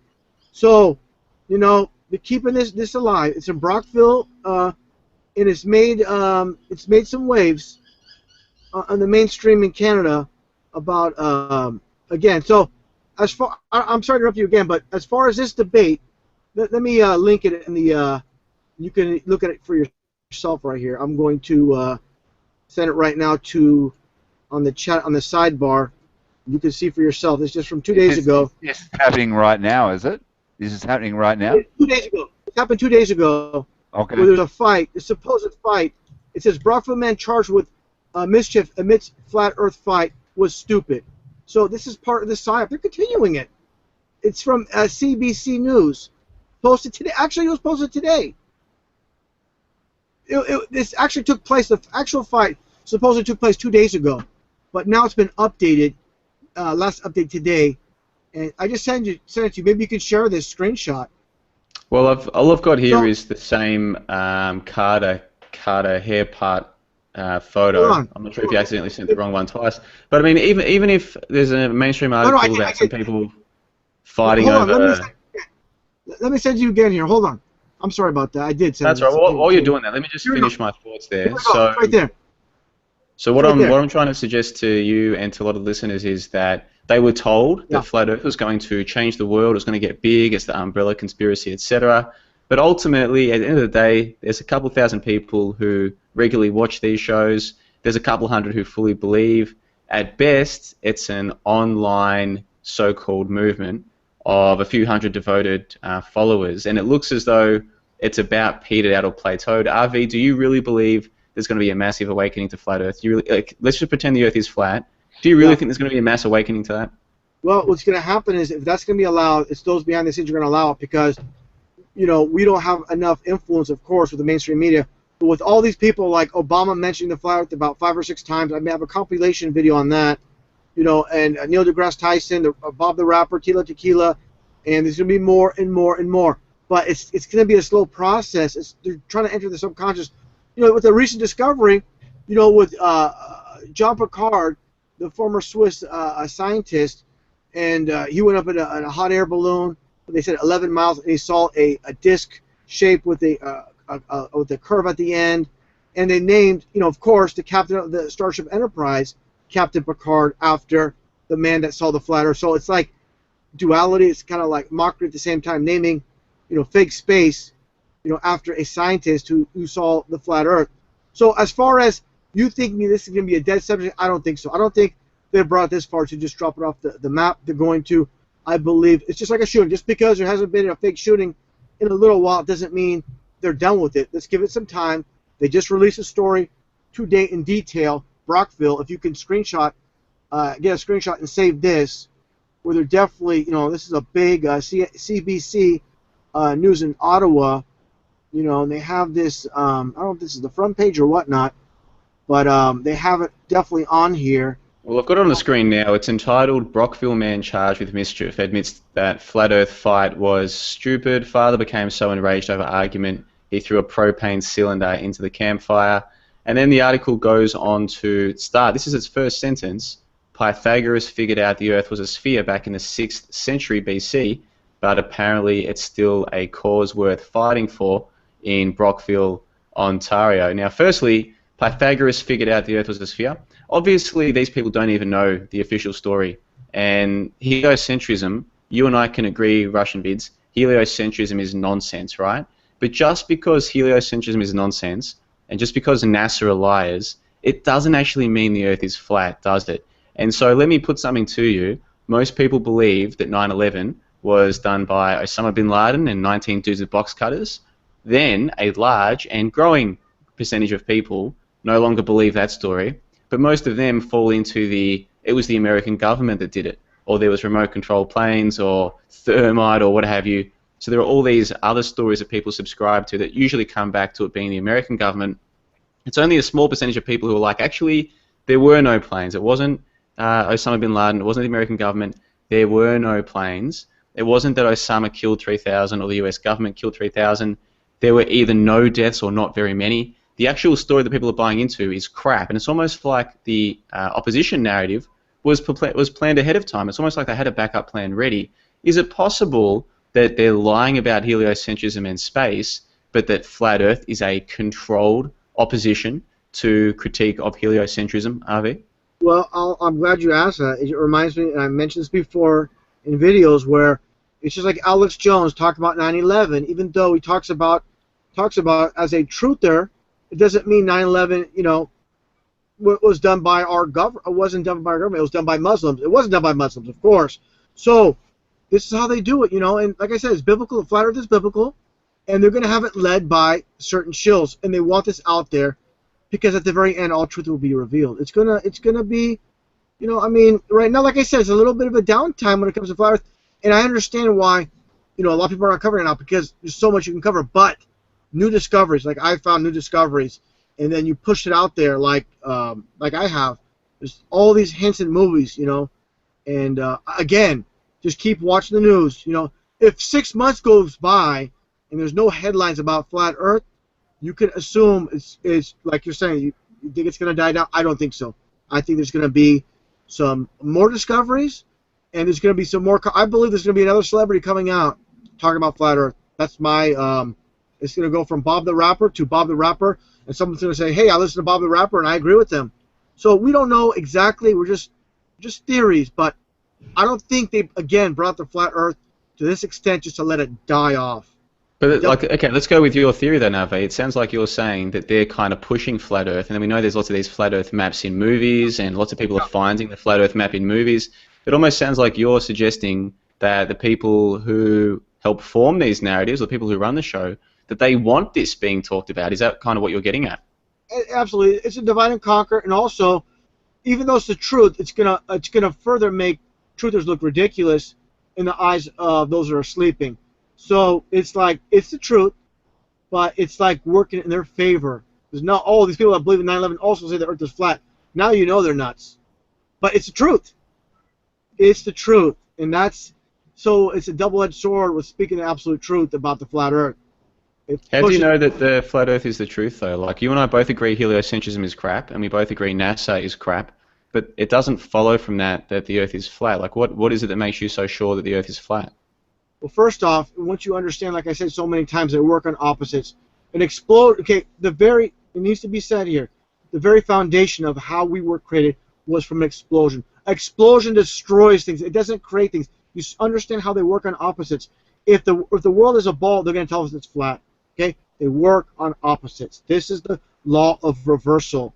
They tell us we came from monkeys. The evolution, it's the opposite. You know, they're trying to hide God. They're trying to conceal God. And that's what it's all about. But is flat really the opposite of heliocentrism, though? Like, is it really the opposite? And like, well, the bottom line is, you know, we're supposedly, you know, traveling, you know, we're supposedly spinning at 1,100 miles an hour around the equator while traveling 66,600 miles an hour, orbiting around the sun.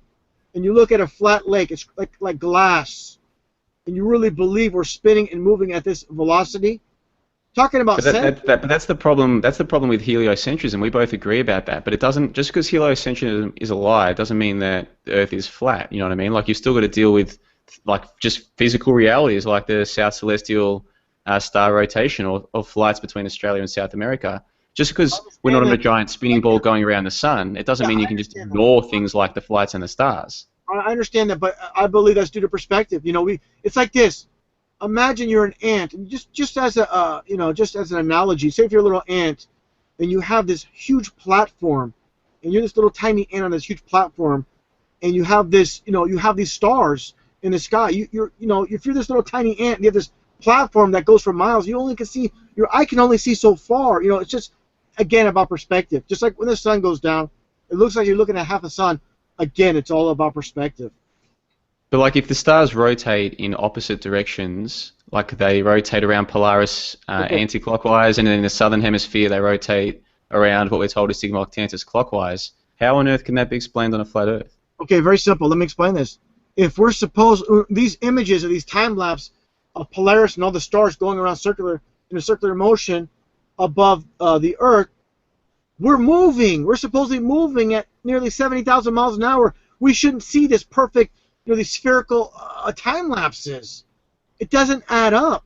We're moving 70,000 miles an hour. Then why are we getting these time lapses like the stars are moving above us and we're perfectly still? That's because we are perfectly still, and the stars are moving above us. That's what we're seeing. That's what we're getting. So explain that. But doesn't make sense. Like, that would make sense if the Earth was just stationary and the stars were going around Earth, and the Earth was a ball. But if the Earth is flat, then how can you have two separate poles about which the stars rotate? Like, perspective doesn't explain that, does it? No, it's all about perspective. There's only one pole, and that's the North Magnetic Pole. The South Pole. It's not Antarctica's the ice ring around this world. Listen, duplicate a model of water sticking to the bottom of a ball. Duplicate that. I can easily get a dish and duplicate the flat Earth on a plate, on a platter, where water. You cannot duplicate water, trillions of gallons of water. Explain this. Gravity.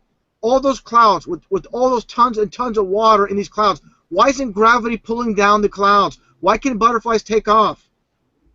But gravity's powerful enough to hold down all the oceans to this ball Earth. But a butterfly somehow breaks the magnetic field and can fly and take off. You want to explain that? Well, I mean, your explanation for that on flat Earth would be density and buoyancy, right? Density, yes. So why do dense things fall down? Because it's heavier than the air that it's in. It's heavier. If you have a brick, if I'm holding a brick, it's heavier than the air that you're holding it in. And wouldn't the water be heavier than the water that's above it, even on a ball? Well, yeah. Listen, get my point. If with all the water in these clouds due to gravity, why isn't gravity pulling down all that water down to Earth? But who's like that's heliocentrism? Like I don't believe in heliocentrism. Like heliocentrists claim that there's this thing called gravity. I'm not claiming that. Like how does that prove flat Earth though? Like if you're saying that heavy things can fall down, then they can fall down on a flat Earth or on a stationary ball. Let me give you an analogy here, and I talked about this in a video. Say for example, you're taking off from LAX, okay? Now let's not talk about east-west. I can go into that, but let's go north-south flights. If you're at LAX, you're going to Montreal, okay? You stay in Montreal for a week. You fly down to LAX after a week. You're done with your vacation. Are you trying to locate LAX on a spinning ball, or are you going back to the same location that you started off? Also, if we're supposedly moving, orbiting around the sun, what about satellites in the vacuum of space? Wouldn't we collide? How are they traveling along with us? Are they orbiting around the sun too? But your questions keep asking about heliocentrism, which no one, like I'm not arguing for it. You don't need heliocentrism. We've already debunked heliocentrism, but it's not as though you have to choose between heliocentrism or flat Earth. There's more than two choices here, right? Okay. So every time I ask you to explain on the flat model how you can explain things, you keep talking about heliocentrism, but it's a false dichotomy. Like I'm just trying to ask you, if there is a south celestial pole and the stars rotate around it in the south, how can the flat Earth model explain it? And you're saying that you don't actually accept that the stars rotate the different direction in the south. Like you're denying that. Well, like I said, it's all about perspective. The bottom line is I'm trying to figure out what you believe in. Do you believe we live on a stationary ball? Yeah, I think that's the best model that I can think of so far that explains all the phenomena that we can see. Just a stationary ball, geostationary ball. I'm going to say it like this very, very simply. You know, when it comes to flat Earth, we don't have the luxury of traveling, a distance where we can see everything and get the perfect perspective. There's so many things that lean towards the flat Earth, and very few that prove a ball Earth. That needs to be explained too. So, people that believe, for example, you believe in the ball Earth or the flat Earth. Well, we are like little ants, on either your ball or on the flat plane. So we're trying to debate this, and we cannot get that perspective. We're all the way above and see everything like supposedly NASA does.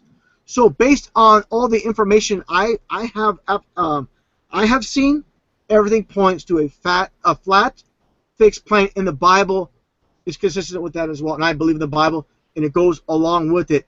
A firmament, like I said, there's so much mockery when it comes to structures like the Sky Dome, the Sun Dome, the Astrodome with the rainbow seats. And how do we get a rainbow? The reflection of the dome above us. So what I'm getting at is this: a lot of people that are trying to debunk the flat Earth, they'll try to pick on one or two little things, but there's so much more that points to a flat Earth. There's nothing the ball Earth. If someone wants to prove the ball, what do you use? NASA? What else do you have to use? With the ball, for instance, there's a couple of things we can use. Firstly, the southern stars do rotate around a central point in the southern hemisphere in an opposite direction to the north. Now, people in the northern hemisphere like yourself, you can deny that, but you're denying reality, right? But it does exist. Same with the flights, right? You can fly from Australia to South America or Australia to South Africa in times that make sense on a ball, but make no sense at all on any flat Earth map that's been proposed. So you either have to say that these flights are super fast or they're going through portals, and most flat Earth believers do claim that these commercial flights are going at Mach 1.2 or that they're going through portals, right? So these are two things that do exist. I say they exist. They don't make sense on a flat model. They do make sense on a ball. Now people will say, oh, but we know the ball's fake because heliocentrism is a lie. Sure, heliocentrism, this idea that the Earth is a ball going around the sun's going around a black hole, we're spinning at these crazy speeds, That's the heliocentric cosmology. You can reject all of that without rejecting the notion that the best model to explain the Earth that we live on is ball-like, right? You don't have to throw the baby out with the bathwater and throw the ball out with heliocentrism. Now, people will say, oh, there's no way I'm living on a ball. I'm living on a flat plane. Well, you can believe whatever you want. I'm just talking about models to explain the phenomena that we see. Okay. We see the stars rotating in different directions in the different hemispheres, and we know that these flights exist. Those two things make far more sense, and sunsets as well. I mean, I can go through a whole list of them, but there are a whole bunch of things that make far more sense on a ball than on a flat Earth. It doesn't mean that heliocentrism is true. It just means that flat Earth can't explain these things, and if we're trying to find a model, because we're just talking about models here, right? If I give you a map of the state of Utah, that map is not Utah. It's just a map, okay? It's a map that can explain. If you go 100 kilometers in this direction, you're going to find this ridge or this river, right? The map is not the terrain. So when we talk about models for the Earth, the model that I would use that makes the most sense to me is a stationary ball. If you want to use the flat, that's fine, but it's completely impractical because it doesn't explain phenomena that we know that exist. You either have to deny those phenomena, which it sounds like you prefer to do, or you have to come up with crazy explanations for the phenomena, like our mate David Weiss, who says the planes are traveling at 1.2 times the speed of sound, which is utterly fucking ridiculous. Okay, hold on here, John. Let me get in here for a second. First off, when you look at flight simulators, there is no curvature during these flight simulators. Why not? You're traveling around, you say we live on a stationary ball, and if this is the case, while these planes are flying on the stationary ball, you know, all the calculations of the Earth, the circumference, supposedly 25,000 miles, a little bit under 25,000 miles, this, and that, with the radius 3,529 miles, all those details. So when you're flying on a plane, and it's going straight, and the nose is not going down. How do you explain that? How do you explain that?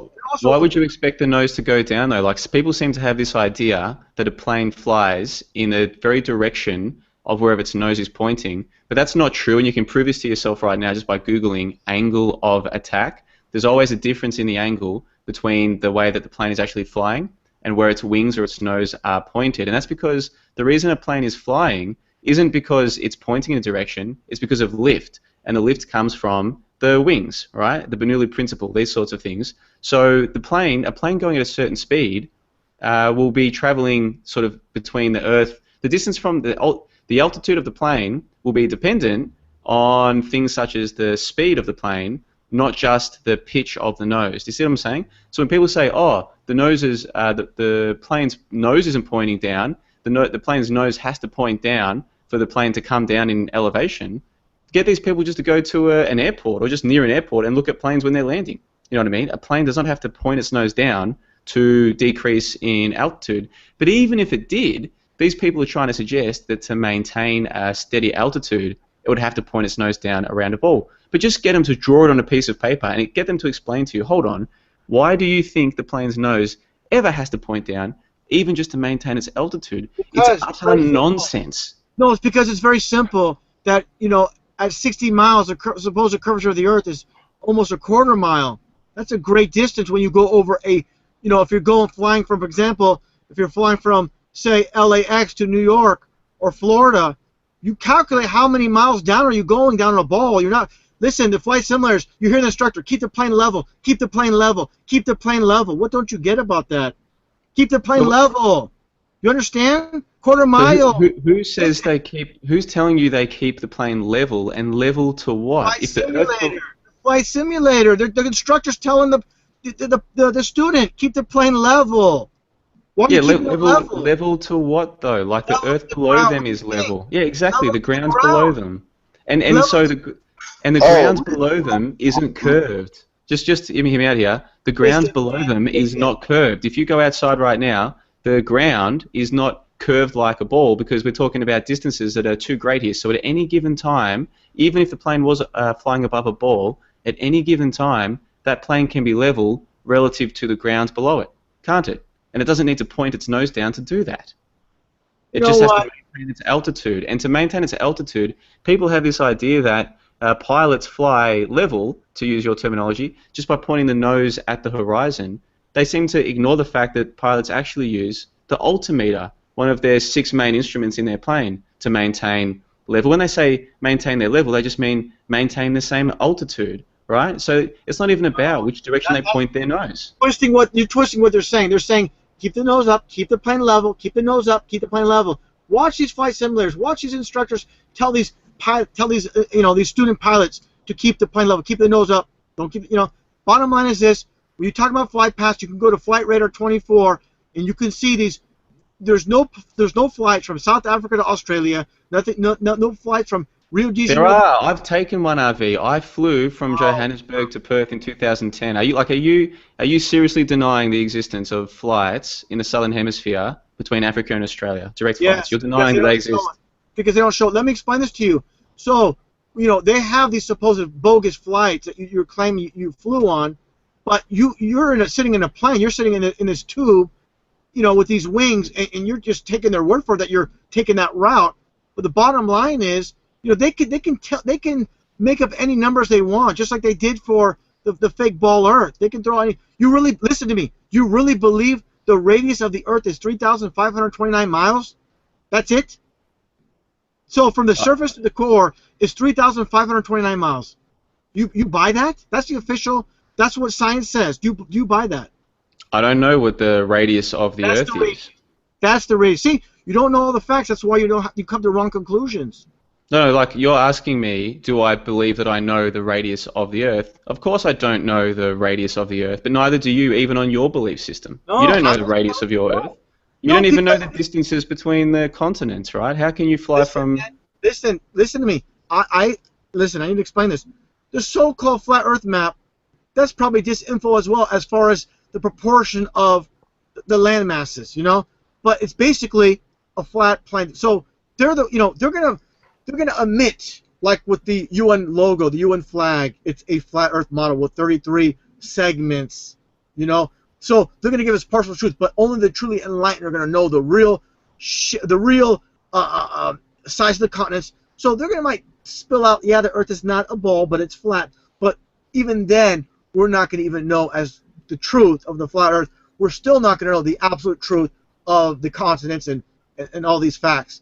So you can believe, in all due respect, you can believe what you want, but I'm not buying what you're believing. Yeah, that's fair enough, man. That's fair enough. And I think this is why it's useful to have these conversations, just to work out what can different people's belief systems explain. And to me, if somebody's belief system involves, say, for instance, no flights existing between one continent and another, that shows that their belief system can't accommodate that. So if you can prove that those flights exist, you've just destroyed that belief system. Now, people will still hold on to belief systems even after they've been destroyed. We're surrounded by people who believe all kinds of crazy stuff every day. But this is why I find these conversations constructive, because if someone says, nope, that phenomenon, I deny that it exists, that's saying by implication that their belief system can't explain that phenomenon. So some people will deny the phenomenon, others will try and come up with other explanations. But as long as we can all agree, here are the facts that we know, here's what I conclude from those facts, and then say, well, I can believe what I want to believe, you can believe what you want to believe. Here's the things that we agree are bullshit. Heliocentrism, we can agree that that's bullshit. That's a pretty big deal. Whether your flat Earth is correct or my stationary ball Earth is correct, we can all agree heliocentrism is a lie. We can focus on that. We can focus on evolution being a lie. We can focus on dinosaurs being a lie. We can focus on nuclear bombs being a lie. Whatever it is that we can agree on, we can focus on that. And then from there, if we disagree on what the next best option is, it's civil disagreement. But I tell you what, we've got to wrap this one up. It's gone way later than I planned, and poor Rollo and VB have had not a chance to say words. Can I say something just before the end? Yeah, well, I want to give everyone a chance to get their final thoughts in, and also explain to people where they can find their work. So what I'll do is I'll put links to RV's channel, to Rollo, and to VB as well in the info box below this, so people can go and check out your work if they haven't already. We'll give everyone a chance to get their final thoughts in, and then we'll wrap it up. So we'll go last in, first out. So VB, apologise you've been a bit quiet for the last 30 minutes or so, mate, but give us your final thoughts on the show and what people can find on your channel. No, it's been really a lot of fun listening to what we've been talking about. And my channel is Validation Boy, 2 separate words. I actually did a video recently concerning all of this stuff about the nose down issues that we were just talking about. So if people want to check that out, that's pretty funny that we just got into that. Otherwise, I just wanted to say it's been an honor to talk to all you guys. And Also, Russianvids, some interesting things to think about real quick is just that Orlando is the home of Disney. We got the Challenger hoax. I saw it firsthand. I saw the Challenger hoax. And we got the Pulse nightclub. And then next year coming up, we got WrestleMania number 33. Yeah. Yeah. And other than that, it's been a great time talking to all you guys. And thank you very, very much, John, for inviting me on here. Oh, it's great, man. And I'm hoping to have a proper impromptu chat, just you and me having a proper chat, you and me, a big discussion on my backup channel sometime soon. So listeners, stay tuned for that. And again, BB, thanks for your time. Rollo, I want to go to you there and give listeners an idea of what they can find on your channel. You have uploaded some funny stuff. No. It's not about me. It's about I'm more into fakeologists. So if I could say anything, firstly, Validation Boy and Validation Girl. Because he has, that must be, Validation Boy, is that your wife? Girlfriend. Your girlfriend. Lived with for 5 years. We've been with 6 years, yeah. Yeah, I love your stuff, man, and keep at it because I'm subscribed to you, and I appreciate hearing everything you have to say. Same with you, Russianvids.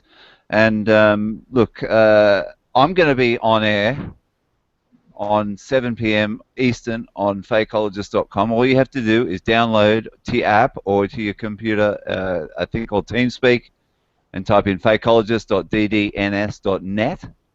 It's not hard. And hopefully Jono will be there. We can talk dinosaurs until the cows come home.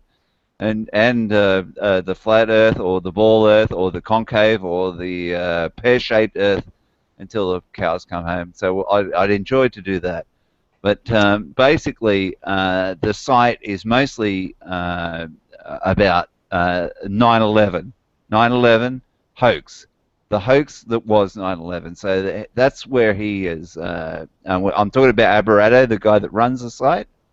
So, I really appreciated, Jono, you having me on the KISS Aftershow. This is basically Keep It Simple, Stupid, episode 9, I think it was. You said 8 before. I think it was episode 9. It didn't. It had all sorts of problems with feedback and everything, but I do like that E guy. E. Who are they shooting at? Who are they shooting Rollo, at? that's enough of a goodbye from you. So what people can do is they'll find Rollo at fakeologist.com. They have these things called audio chats. Rollo has his own show, and anybody who wants to talk about media fakery is always welcome to do so. So I'll provide links to that in the info box below. And hopefully some of you do take the chance, if you like these kinds of chats, get involved at Fakeologist. They focus primarily on things like shooting hoaxes, and they do a lot of good research as well. So thank you, Rollo, for joining us. One more question, Jono. When are we going to see the top 2 tiers of your pyramid? Oh, the old hierarchy of hoaxes. Yeah. Well, those are coming shortly. Don't you worry about that. But I've spent a lot of time the last couple of weeks updating my website. So if you go to johnlebon.com, I've put tons of time into building that, and I haven't really been focusing so much on making videos lately. But don't you worry, Rollo. The hierarchy of hoaxes is on its way, and you'll be the first to know. In fact, when they're ready to go, I'll come and announce it live on Radio Rollo. How's that sound? Thank you very much. Fantastic. All right, now over to our other big special guest of the evening, Russianvids. It was completely impromptu. I've never had the chance of to chat with you before. It's been a complete pleasure to have you on the show. And we agree on a lot of things. We disagree on a lot of things. But just from chatting with you tonight, I can see that, unlike many people at your level of YouTube, you're actually happy to discuss a whole bunch of topics that are very important. We might not agree ultimately on the main aspects of some of these topics, but the fact that you're willing to talk about them puts you in a good stead, I think. And hopefully now that you've shown people you can talk about these topics and there's no dramas when you do so, hopefully it encourages more people to do likewise. So Russianvids, the floor is yours, my friend. Give us your final thoughts and wrap it up.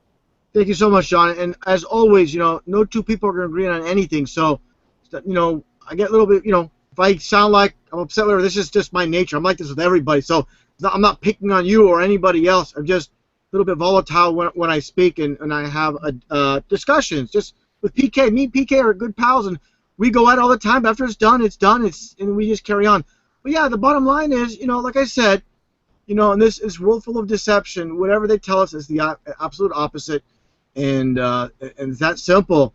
And as far as other things you mentioned, I'm glad I came on this podcast because you bring up other topics that we don't discuss on, to be honest, with PK and You talk about the the implantation of other races into other lands and things like this. We don't go into those aspects.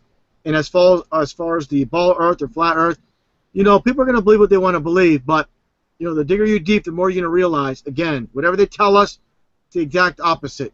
So if they tell us they went to the moon, it's a lie. If they say Ebola is a real threat, it's a lie. If they talk about global warming, it's a lie. If they talk about acid rain, it's a lie. What happened to acid rain?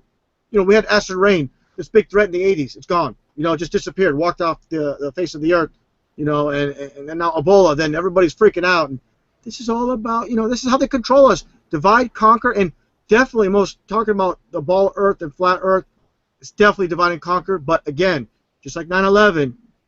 That's a divide and conquer issue as well. It's all about, dividing us in every which way possible. And, just because people say, oh, they brought the flat earth, it's a psyop, not necessarily. But again, the way I look at things is, always, with new information, we can always come to new conclusions. That's the most important thing to remember. Good stuff. All right, well, thanks again for joining us, all three of you on the panel. I've had a really good show today. I've enjoyed it a lot. And I think the audience has as well. We've had about 60 or 70 people watching for most of the show. I do apologise to the listeners that I didn't get to read out more of their comments. I usually like to do that, but there was just too much going on to do that today. But hopefully they've all got something out of the show as well. Be sure to check out the info box as well. I'll provide some links, not just to the channels of the panel members, but also to some of the information that we spoke about today. We did talk about 9/11. We spoke about the JFK assassination. We spoke about Flat Earth, obviously. We spoke about biblical history. Also spoke a little bit about the people who run the show and who they really are and these sorts of things. Spoke about ethnic movements of people, if we can put it diplomatically. So we spoke about a lot of things tonight. I hope that people do say that if there's a topic that they haven't heard of before or that maybe is a little bit new to them, they do take the time to go and look into these things, because when we're putting this kind of information out there, or certainly from my perspective, and I'm sure the others as well, when we're talking about topics, the hope is that people who aren't familiar with them will take the time to go and inform themselves, and the people who are familiar with them will also take the time to listen to what's said and point out any problems or mistakes that are made, what have you. And this really should be collaborative. And certainly I don't have all of the truth to give anybody, but I've gotten to where I am right now because I've listened to other people and investigated things for myself.